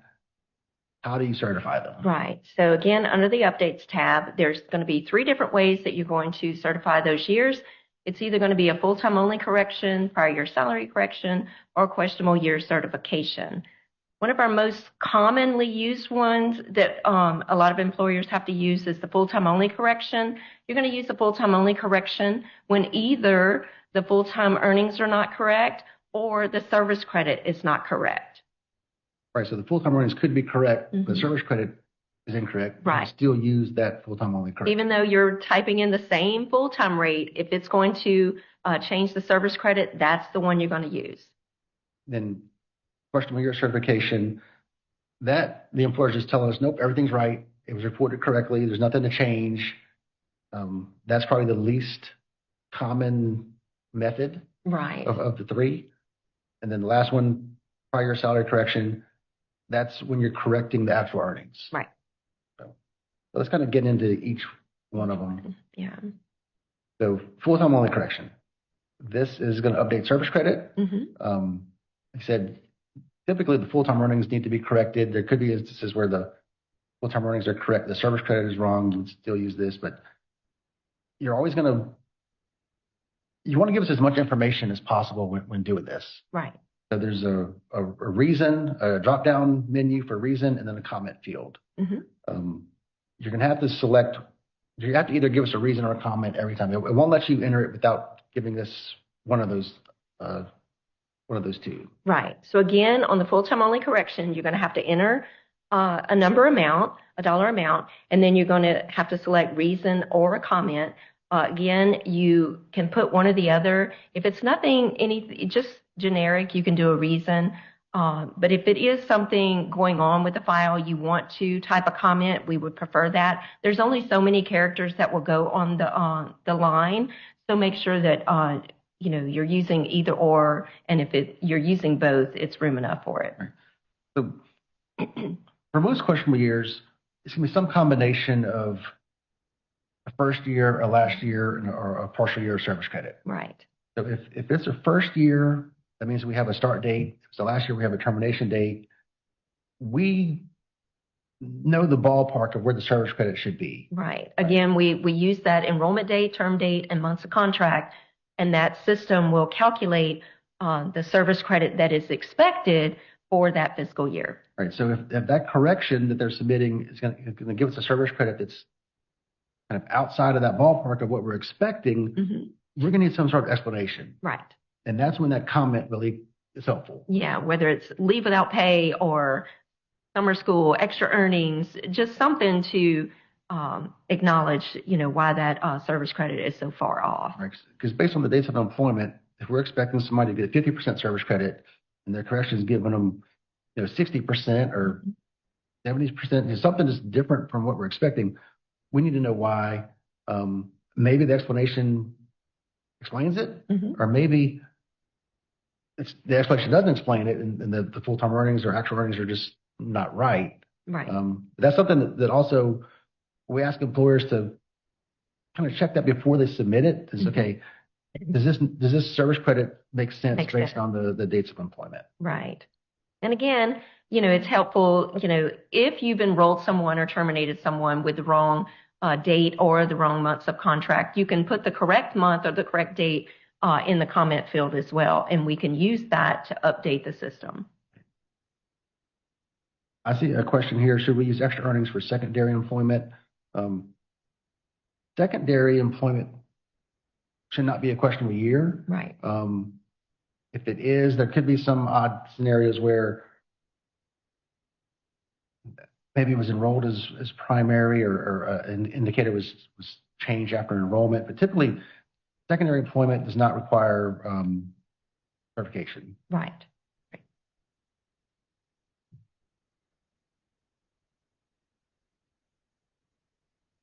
Yeah, members will get service credit for primary employment, but not service credit for secondary. Right. So here's an example of somebody on the question year report that can be cleared with the full-time only correction. So this example, the hire date is October 1st, 2020. The service credit posted is 77%. We've got the actual and full-time earnings really close to each other. Like if we were to divide out the actual by full-time, it would be pretty close to 100%.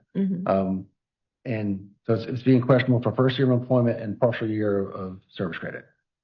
So just kind of eyeballing the service credit based on the hire date, it's pretty close to what we would expect.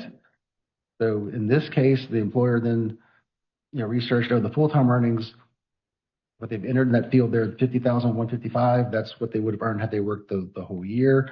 It wasn't that 39,125. Right. That's just what was reported to us October 1st forward. Right. If we were to divide that out, I think we get 78%, which is within 1% of what we were expecting based on the dates of employment. So this would be a good correction. Comments not necessary. Then they would just select the reason, tell us first year of employment, and that'd be enough for this one. Right. And again, our system is basing that estimated service credit on what was submitted to us, and then the earnings that were submitted to us in the full time. Not always is that number correct. So just keep in mind that when you're going to certify a year, you're looking in your records So don't depend on what it says in our system to think maybe that's accurate or, close to it. We're looking for you to certify it based on your records. Right. So you should always be giving us the full-time earnings, what they would have earned had they worked the full year plus any extra earnings that they earned. Right. So it's salary plus all extra earnings, not just the salary. Right. So if somebody didn't work the whole year, somebody started in January, the actual and full-time earnings should never be the same amount. Right. The only time the actual and full-time should be exactly the same is when someone was hired and worked the entire fiscal year. So over the years, we've reviewed a lot of corrections. Yes. Let's go over some of the errors that we've seen. Like we just discussed, one of the biggest errors that we see is someone who goes in and certifies with a full-time only correction and they put in just the salary. So remember, it's the yearly salary plus any overtime, lump sum payments, anything that's extra, summer school, anything that they got paid extra in that fiscal year needs to be included in that full-time. Right. So for example, use the example of somebody starting in January, that's half the year approximately. If those extra earnings are included in the actual earnings, but not the full-time, the service credit's going to be way higher than we're expecting. We're expecting around 50%.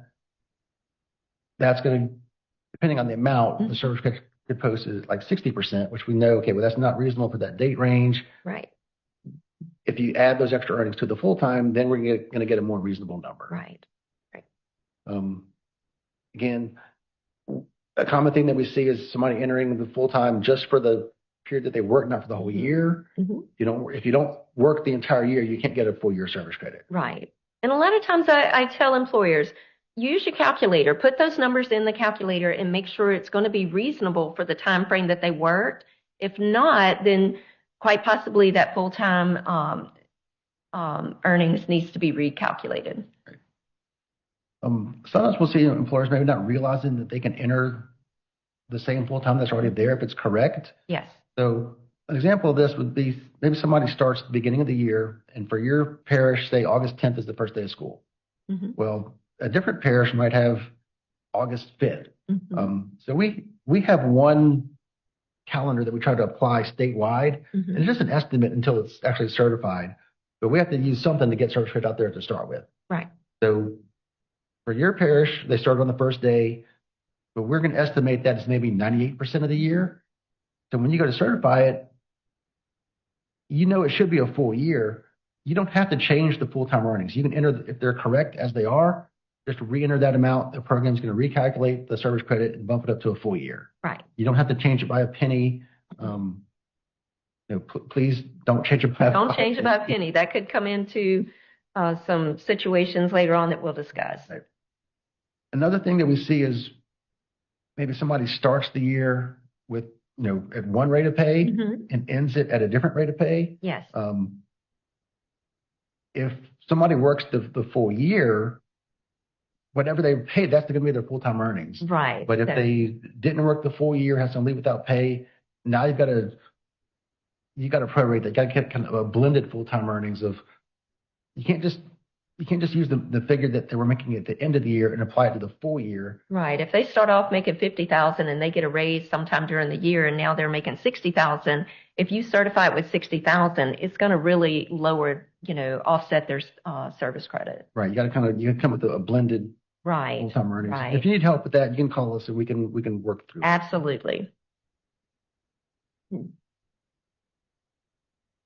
right. So part-time employment. This goes back to that people working a percent effort that we talked about. Right. The example was like 5 out of 7 hours, working their what's considered a full weekly schedule for that position. If somebody's working part-time, we need to know it because we have to calculate their service credit for eligibility purposes. Right. And we have to enter that manually. So if you select part-time employee as the reason, that's going to create a work object for us so that we can go and update that other field. Right.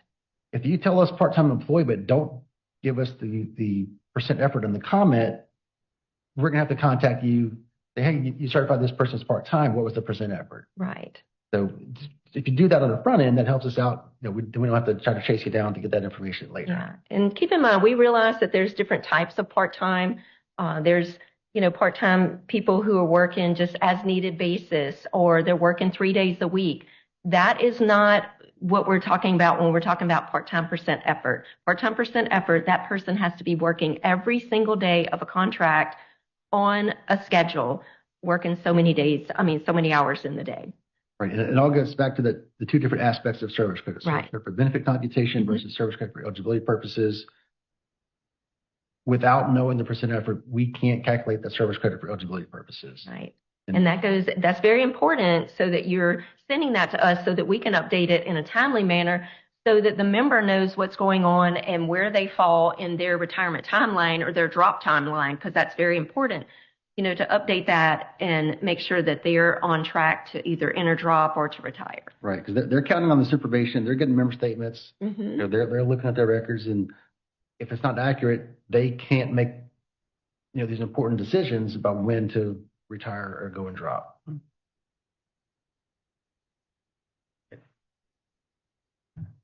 So we mentioned earlier with the question year reports, there's different ways to pull them. You can pull them for years that are over 3 years old, or years that are less than or equal to 3 years old.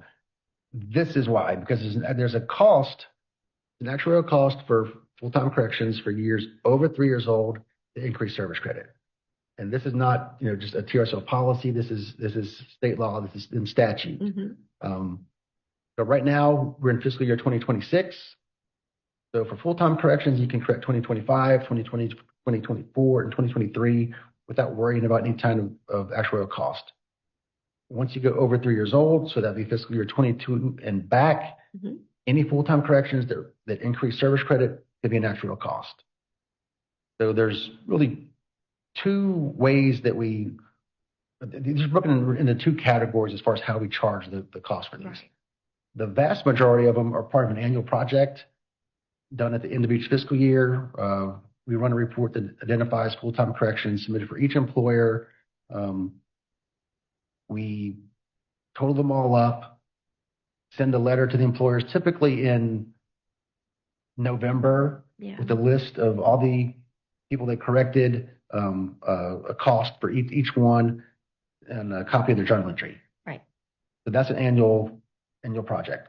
The other ones, which is a much smaller volume, if somebody has a retirement application on file, other than a drop-in application, mm-hmm. and a full-time correction is submitted that same fiscal year, we wait until that person's benefit is finalized, and then we look at, okay, what was the cost due to that full-time correction, and we just charge those one by one. So those just get journal entries throughout the year. That's a much smaller volume than the annual project. Right. And just keep in mind that a fiscal year becomes a year old on June 30th of that year, and not at closeout. So if you're looking to clear all of your fiscal year 2023 questionable years before they become 3 years old, make sure that you're clearing those before June 30th or by June 30th. Right. So right now we're in mid-March. Mm-hmm. There's still time to work on 2023 before those become 3 years old. Right. You have a 3-year grace period. That's what the statute gives you. Take advantage of it. My best advice is try not to let questionable years linger beyond that 3-year period, because then it can end up costing you money. That's why we have that report we can pull, for greater than 3 years old or less than 3 years old. Mm-hmm. Stay on top of that, and we don't get any joy of sending big bills to employers. Right. Right. So just try not to let them get past that 3-year threshold. And again, if you need assistance with any of this, we're here to help. Like we said, we know it gets complicated with people going in and out of drop. If you need help calculating some of this, just reach out to us. So that was full-time corrections. That was one, probably the most common way of mm-hmm. clearing questionable years. Probably the least common way is questionable year certification. Right. Because for an employer to be able to use this, everything has to be right. Mm-hmm. Actual earnings, full-time earnings, service credit. Yeah, and it has to be reasonable. So the majority of the time we're going to see this is like Jeff was saying earlier, first year of employment. Even if it's correct, they worked a full year, they're getting a full year of service credit. Doesn't matter. Those first years are going to be questionable. The other time we see questionable year certification, the way you're going to certify that year, is when the salary drops more than 5% from the previous year, even though it's a full year, or they're there and they didn't have a break in service and it's a full year. If it drops more than 5%, that year has to be certified. If it's for that reason, you want to make sure that you're putting in the comment why that dropped, whether it was less extra earnings, changed position. Just let us know why that dropped more than 5%. Right. Like it could be somebody gets a big stipend one year, but not the next. Right. It could be an explanation. But yeah, everything we said earlier about the reason in the comment applies to the questionable year certification as well. Right. Including the part-time employee. Right. Again, if you tell us part-time, we're expecting that percent effort in the comment. Exactly. So here's an example of a questionable year that can be certified using the questionable year certification. Mm-hmm. So this person, they started August 6th, which makes sense being the beginning of the school year. The questionable years for 2021, they have a full year service credit. Actual and full-time earnings are the same amount, and it's being questioned for first year of employment. Right. So this is kind of a textbook case of, this is questionable year certification would be the correct way to certify right. it. And just keep in mind, when you pull these screens up, you're going to see it's a major difference. For questionable year certification, you're not putting in a dollar amount. For full-time, you're putting in a dollar amount. So once you pull this up, if you're not supposed to be using that particular program to certify the year or submit a full-time correction, it's going to pop up with a message saying, you're in the wrong one, use the other one. So the system's not going to let you do it wrong. Yeah, so here they've done their research, they've determined, everything's right, so now they're going to do the questionable year certification. So they go into EMIS under updates, questionable year certification.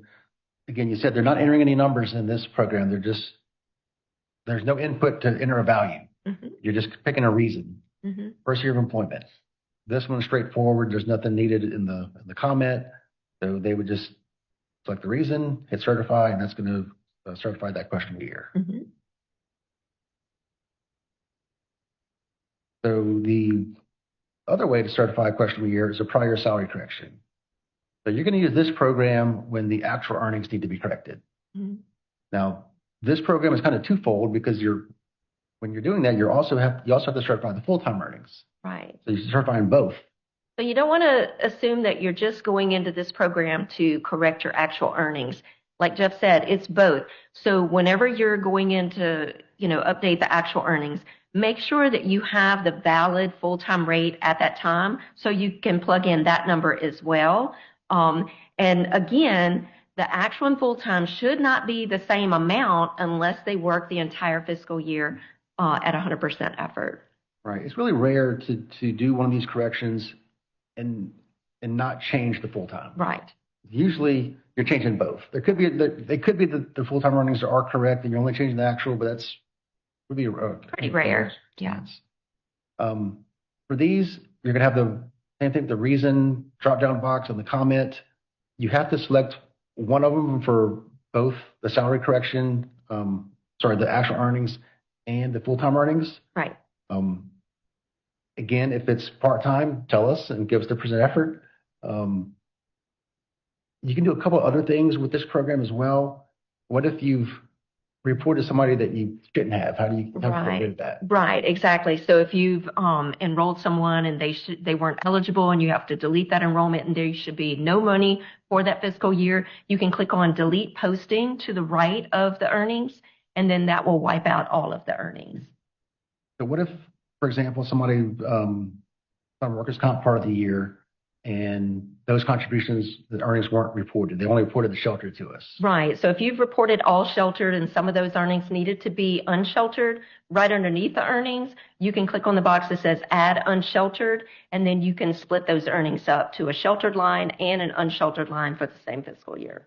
And what if you just switch everything that was reported from sheltered to unsheltered or vice versa. Right. So, for example, if you submitted unsheltered earnings and they should have been sheltered for the whole year, then you're going to click on that 100% switch. And once you click that and submit that, it's going to flip it to vice versa, whatever you're switching it to. Just keep in mind that no matter what you're doing, whether you're entering earnings, clicking on delete posting, add unsheltered, or 100% switch, you're still going to fill out the bottom of the correction with a reason or a comment on the left side and the right side. And just like full-time corrections had an actuarial cost for over 3 years old, that same statute applies to prior salary corrections. Mm-hmm. So if you're correcting a year that's 3 years old or less, so you're increasing the earnings or contributions, you're still going to be charged contributions and interest on that. The interest would be the judicial rate instead of the actuarial rate, and there's no actuarial cost for increasing service credit. Right. But once you get to a year that's more than 3 years old, you're going to be charged the greater of the actuarial cost of the increase of service credit or the member employer contributions at the actuarial rate. For ones that have to go to actuary, we're going to request a $200 actuarial fee. Mm-hmm. We can't do anything until we get that fee. Right. And these are going to be charged kind of one at a time. Mm-hmm. Once we get the actuarial cost or the contributions and interest, if we can work it in-house only, once we get that total, we're going to create a journal entry and charge the employer's account. So again, that same 3-year timeline. So 2023 right now is the cutoff. So said we're in mid-March. You have till June 30th to get 2023 certified without those being a cost.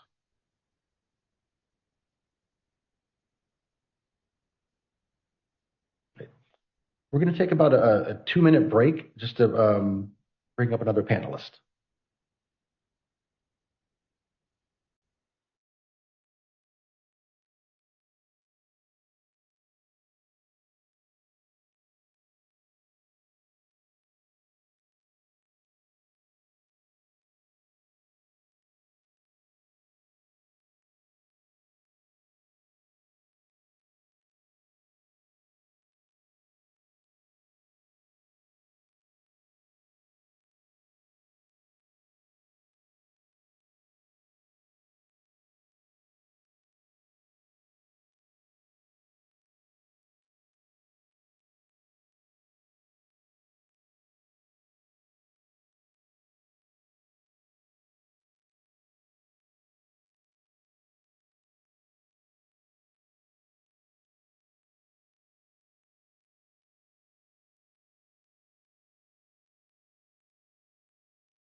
Okay, and we're back. So joining us now is Jennifer George. She's going to talk to us about the employer's responsibility during the retirement process. Right. So once somebody applies for retirement, what are some of the employer's responsibilities? Right. So when they apply for retirement or go to InterDrop, we need all the questionable years certified. We need their sick leave days for all fiscal years worked and sick leave days paid at retirement. We need the Form 11B, which certifies their term date and their actual earnings and full-time earnings. And we're also going to need a cap exemption letter if we notice there's a cap.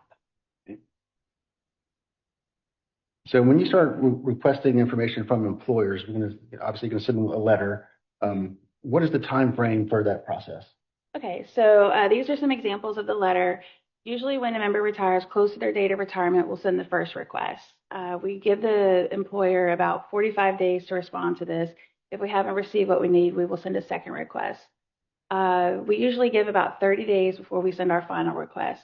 At the final request stage, we will be contacting you via email, phone call, and possibly reaching out to the member to make sure things are getting certified. If we haven't received anything after 15 days, we may finalize the file as is. Okay. So there's plenty of notice, Yes. the first request, second request, final request. So one change from past practices is regards to legal documents. Right. So if you're helping your employee through the retirement process and they need to submit legal documents, we can no longer accept faxes, scans, photocopies. Everything has to be an original. So if we need a divorce document, it has to be a certified copy, and the member will get that from the clerk of court. If they need a power of attorney, it's got to be a notarized original or a true copy that is notarized by the original notary who notarized the document. And obviously, this isn't something that the employer would be sending us, but just help us get the word out to their. Right. This is just if you're helping them through the process. These things will be needed if they are turning in a power of attorney or if they have been divorced. So one of the things that you mentioned earlier was a agency certification, Form 11B, and we haven't talked about that so far yet today. What is this? So we use the Form 11B to certify current open year service credit and termination dates. So when a member retires and or is going to be entering drop, we need this Form 11B. It's going to provide the term date. You do not turn in the actual earnings, but you need to put the full-time earnings as if the member would have worked a full year. And it's important that you don't submit this form until all earnings are posted, because we're going to go online to see the actual earnings, divide them by the full-time to determine what the member's service credit is. And you can fill out this form through the updates tab. Right. So this isn't a paper form anymore. So it's all done online. Well, yeah, it's done online. We will still accept a paper form if you find it preferred online. Yes.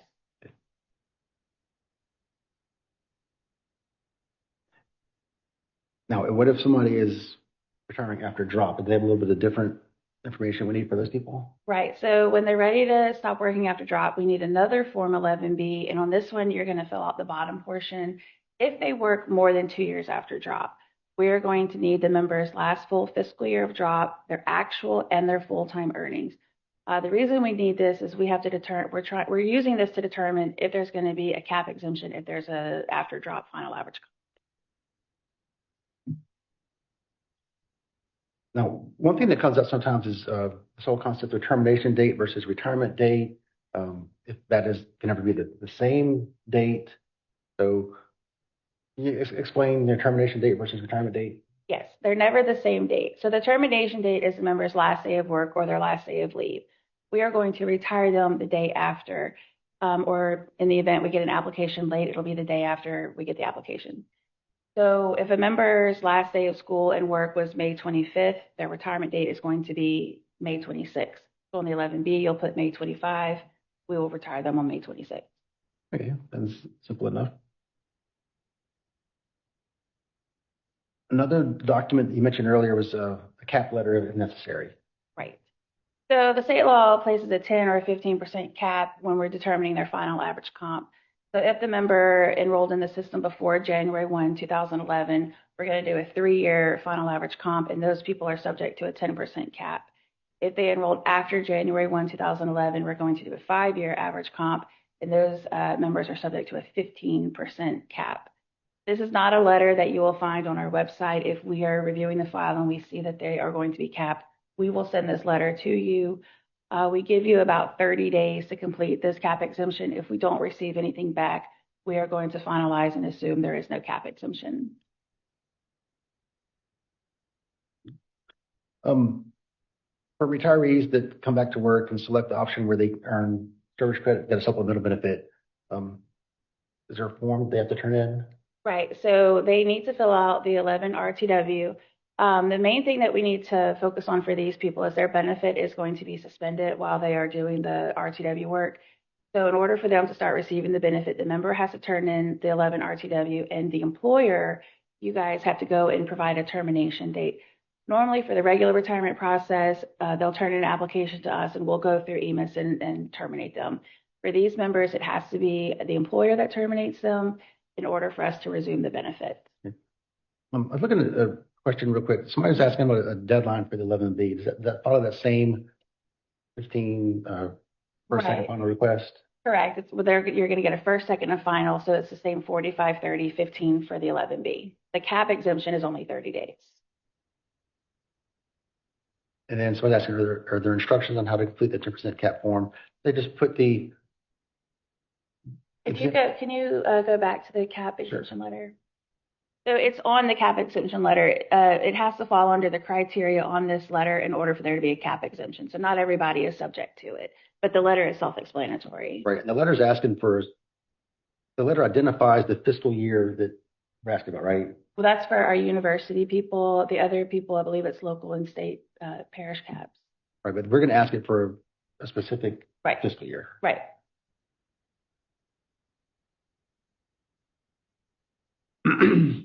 So another thing that you said was required was sick leave certification.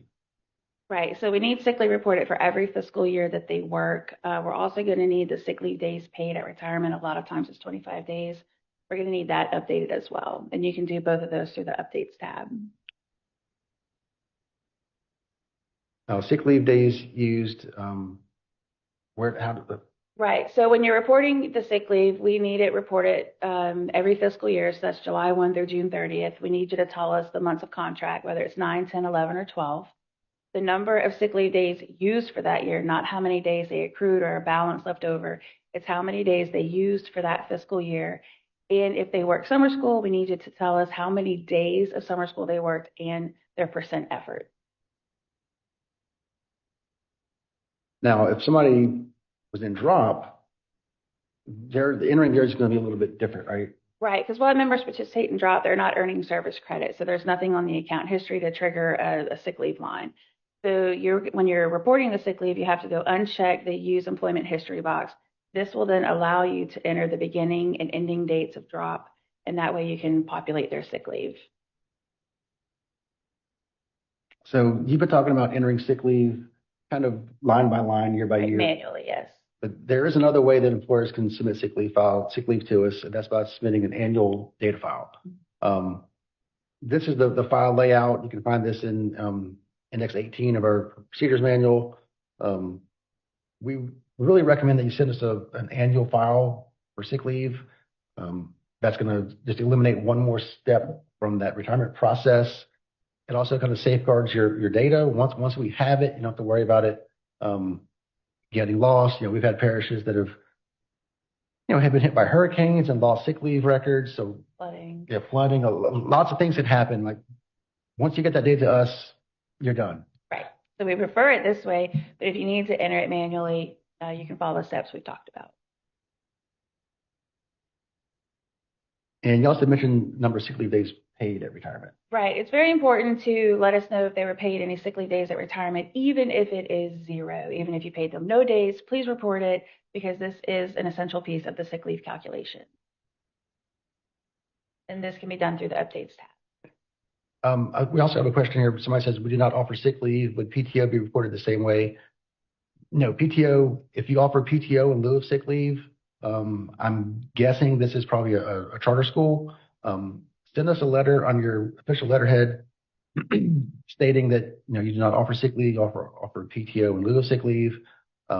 We'll add that to our records, and then won't request sick leave from you for Right. If there's PTO, if they are strictly PTO, there's no sick leave calculation. If there's a portion of their employment that's PTO, we will factor that into the sick leave. They won't have that factored into their sick leave calculation.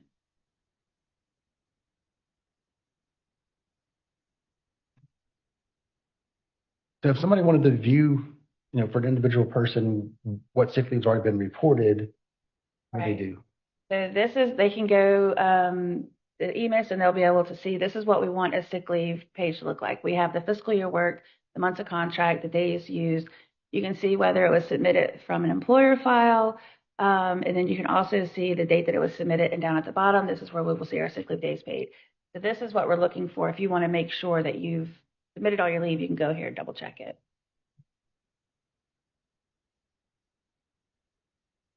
Yeah, let's see if we have any questions. There's another question about PTO.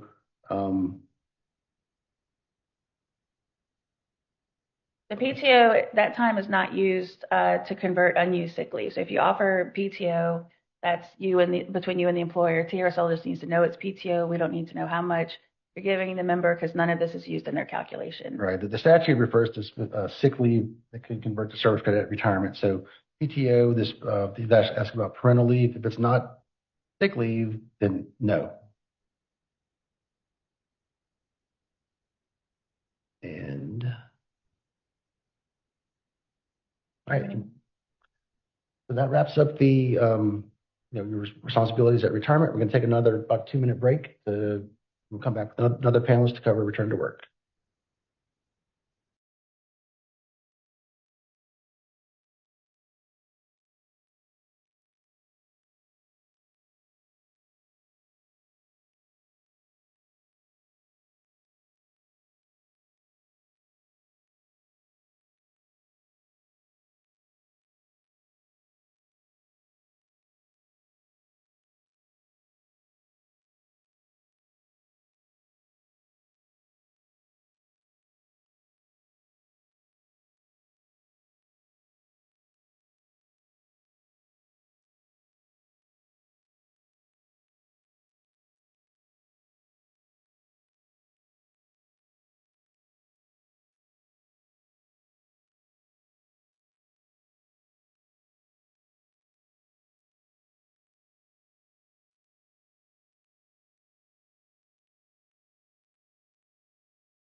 Okay, we're back. Now Jessica Trosclair has joined us to go over return to work. Hey, everybody. How are y'all?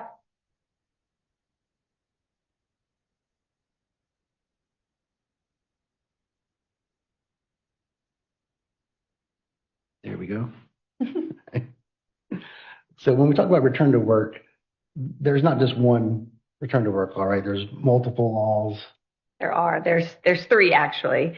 So for K through 12, you guys are familiar with our primary laws, the 2010 and 2020 group.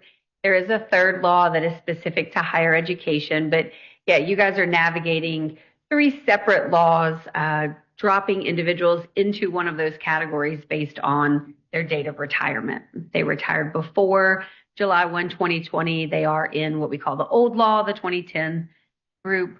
If they retired on or after July 1, 2020, then they're in the newer law. We call it the 2020 law. And they're just named for the year in which they were enacted. So we get questions from employers like, can I hire this person? Can I hire this retiree? Yes. The common misconception, and what I generally say is that the purpose of the laws really is just to specify what happens to a retiree's benefit should they choose to be reemployed or should they should they accept an offer from you all. So again, they don't prohibit employment at any point in time. They are going to specify what happens to that benefit, whether or not contributions are required, and there are some stipulations for you as the employer. There is a 12-month waiting period that does apply to everyone. So even if they fit into a category that states they may receive their benefit or they may have an earnings limit, if they're within that first 12 months of employment or since retirement, they will have their waiting period, so they'll have their benefits suspended. So once an employer hires a retiree, what's the first thing they should do? Yeah, so the first thing that you guys have to do, besides just recognizing that it is a retiree and that it needs to be reported to us, is submitting that online enrollment. So even though the laws talk about what happens to the retiree's benefit, their main focus is, how is the retiree impacted? All of the onus is on you as the employing agency. And that is all sort of triggered by the online enrollment that you submit. So we generally ask that these be submitted within 30 days. If you're outside of that window, please still submit it, but you could incur a cost if there is some sort of an overpayment due to the late enrollment. And that goes back again to the contribution exception report is one way to identify those people. Yes, certainly. So if you notice someone on there, if you've been reporting them for a while and they're popping up as reported not enrolled, that's kind of your clue to submit that enrollment, or vice versa. If you have someone enrolled that you haven't reported, maybe it's time to submit a term date so that those individuals can get the refund of those unsheltered contributions. Now, sometimes people hear the word audit and kind of get a little nervous. Yes. There is an annual retiree audit. There is. This is kind of a compliance audit. This is the way that we go through and make sure that you all, the employing agencies, are compliant with the law. So we take a raw salary file from you all. We ask that it include everyone that you have issued payment to throughout the year. Please don't scrub the data. We're looking for your 1099 payees, your LLCs and whatnot, LSERS employees as well. We're going to compare that data to what's in our system. If it matches an SSN, then we're going to look to see, okay, did they submit an enrollment? Did they submit all of the dollars? Is what's in our database that was submitted throughout the year matching what's in their salary file? And then, of course, any variance, they're going to ask for clarification, and that could result in a charge. So again, this goes back to making sure that you're submitting those timely enrollments, making sure that your salary files are submitted on time. Again, outside of 30 days is still okay because you're going to mitigate some of that cost that could eventually pop up on an audit. A clean audit is typically achieved by making sure that you're submitting those enrollments on time and accurately. So you mentioned the 2010 law, 2020 law. What are some of the differences between them? Yeah, so they're very similar, but where the differences kick in, it can be very confusing. Primarily with the 2010 law, with our older law, you're going to be looking at the specific position that the individual is employed in. So how you're hiring them or the services that they're going to be providing in that specific scenario. With the 2020 law, we're not looking at the position at all. It's just how you're hiring them. So are they directly employed or are they a contractor? If they're directly employed, are they full-time or part-time? There's also an earnings limit in both groups. It's 25%. With one group, it's 25% of their benefit. With the other group, it's 25% of their average comp. And then, of course, there are suspension categories in both laws, but in one, it's what we call just a flat suspension. So there's no contributions that are required. Their benefit is just stopped while they're working. And then in the 2020 group, while they have that for contractors, there's also an option for those that are full-time that would allow them to actually make contributions and to earn service credit while they're employed. So again, very similar in impact, but different, very nuanced in how those impacts are applied. But there are still ways to hire somebody without impacting their benefit, right? Certainly. Mostly through the older law. Within the past 2 years, we've seen critical shortage be expanded to the newer group. So 2020 does now have the critical shortage category. It's related to certain positions, but full or part-time, including your temporary positions. They can utilize that category. Outside of that, the 2010 group is where these are going to be housed. It's your grandfathered group, those who hold an advanced speech degree, and in those critical shortage light categories, so core subjects and special leave. So critical shortage, it's not as simple as just saying, oh, there's a critical shortage. There's a process, right? Correct. There's a big process. We know the common thing we hear is that, well, there's a critical shortage across the state, but that's not necessarily the same as being able to define it as a critical shortage in order to hire a retiree and allow them to receive their benefit while working. So to hit that scenario, you do have to be running ads monthly in your official journal, posting advertisements at the universities every semester, including those mini semesters or interim, and keeping a list on your website of all vacancies and positions filled with retirees. Now, once you're kind of keeping your district in a critical shortage status, there is also a certification process with the individual positions. So this is where you're going to hone in and look at who is applying for the job. Do you have a candidate pool that fits the criteria, so fewer than 3 applicants? And is everyone certified in the subject area? Once this is met and you're able to hire a retiree, there is a form that has to be remitted, and that is submitted with that online enrollment within the 30-day time frame. All right, so we're expecting some changes to return to work laws, right? Of course, always. So you may notice last year we didn't have a lot of changes. Instead, what we got was a study request. So Senator Price requested that we really take a look at the return to work laws, identify what was working, what wasn't, where were the pain points, where could adjustments be made that would make the laws easier to navigate, easier to administer, both for you all and for the retirement system, make it less burdensome on all accounts, but still make sure that we're protecting the retirement system and maintaining that actuarial soundness. So we did just that. We established a working group, sort of a task force with stakeholders from across the state. We have a list of the different organizations that were represented. Excuse me. And we met 3 times. We looked at a variety of different things, including return to work laws across the country, some data, and then out of it was Senate Bill 14, which has been proposed for this legislative session. Yeah, so these look like some radical changes in some ways. In some ways, yeah, there's a lot that's going to stay. So, for example, the waiting period will stay. Applying to employment by contract and corporate contract will stay, though it is refined in the way it is outlined in the law. One of the big changes that you'll see is we won't have, if this passes, we won't have 3 distinct laws any longer. We won't have a 2010 and a 2020 group. It'll be just one. Even the grandfathered group that will stay the same will be woven within this new law should Senate Bill 14 pass. A couple of other changes that you could anticipate. One is that the earnings limit would increase to 50%. The critical shortage category, in terms of positions, would really stay the same. It is going to be expanded to include adult ed in a K through 12 setting, but the certification and declaration process will be significantly modified. So you won't have to do advertisements in the journal or at the university. It's just a monthly or a continuous advertisement on your website. So a huge change for you all. Additionally, the form would no longer be required. All of the certification would be online.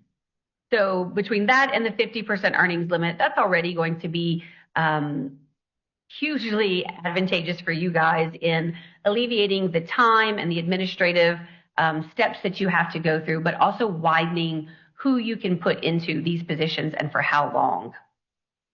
One of the other provisions that may be added is an age category. And this is something that we kind of saw utilized in other states. Ours would basically say that any retiree who comes back and is age 65 or older, then they could be reemployed with no impact to their benefit. So they would essentially be treated like a grandfathered retiree. And now all of these are still going to require unsheltered contributions, and we would also retain the return to work supplemental option. So that is something that a handful of people have elected. We, of course, want to continue to allow them under that option and to let others who may feel that it's in their best interest choose that path. So obviously this is a bill, hasn't become a law yet. That's correct. But, it could change. It could change. We could see changes. It was heard in the Senate Retirement Committee yesterday, and it was favorable. So we'll move through the motions and monitor it. We'll post on our website and, of course, push out any updates for you guys in how this moves. And, of course, if it passes, we will do a heavy education campaign for you guys. And if I see the question on the board, if this passes, it would be effective July 1. As in years past, please keep in mind that we're going to try our best to have our systems modified and ready to go on July 1st. There is sometimes a small grace period that it might take to have everything put in place and then it would be retroactive to July 1. But all of these new categories would be effective with hires starting July 1st.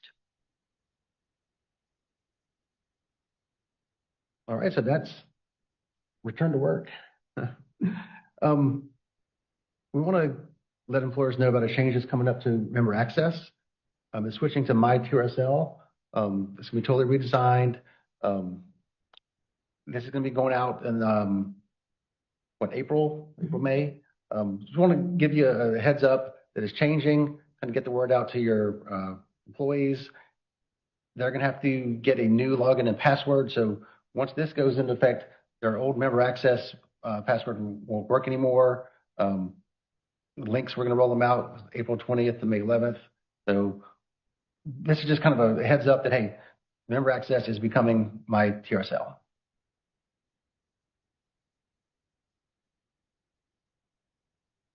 So obviously, in today's training, we can't cover everything that can come up, and we can't go into as in depth as we could in a smaller group setting. So if you would like customized training, please contact us.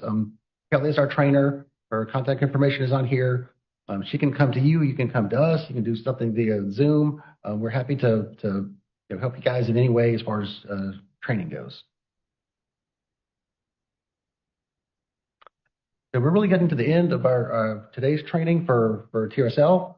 You're going to be getting a survey link soon. Please fill out that survey, return it to us. We like to get feedback on how helpful this is and any changes that we could make.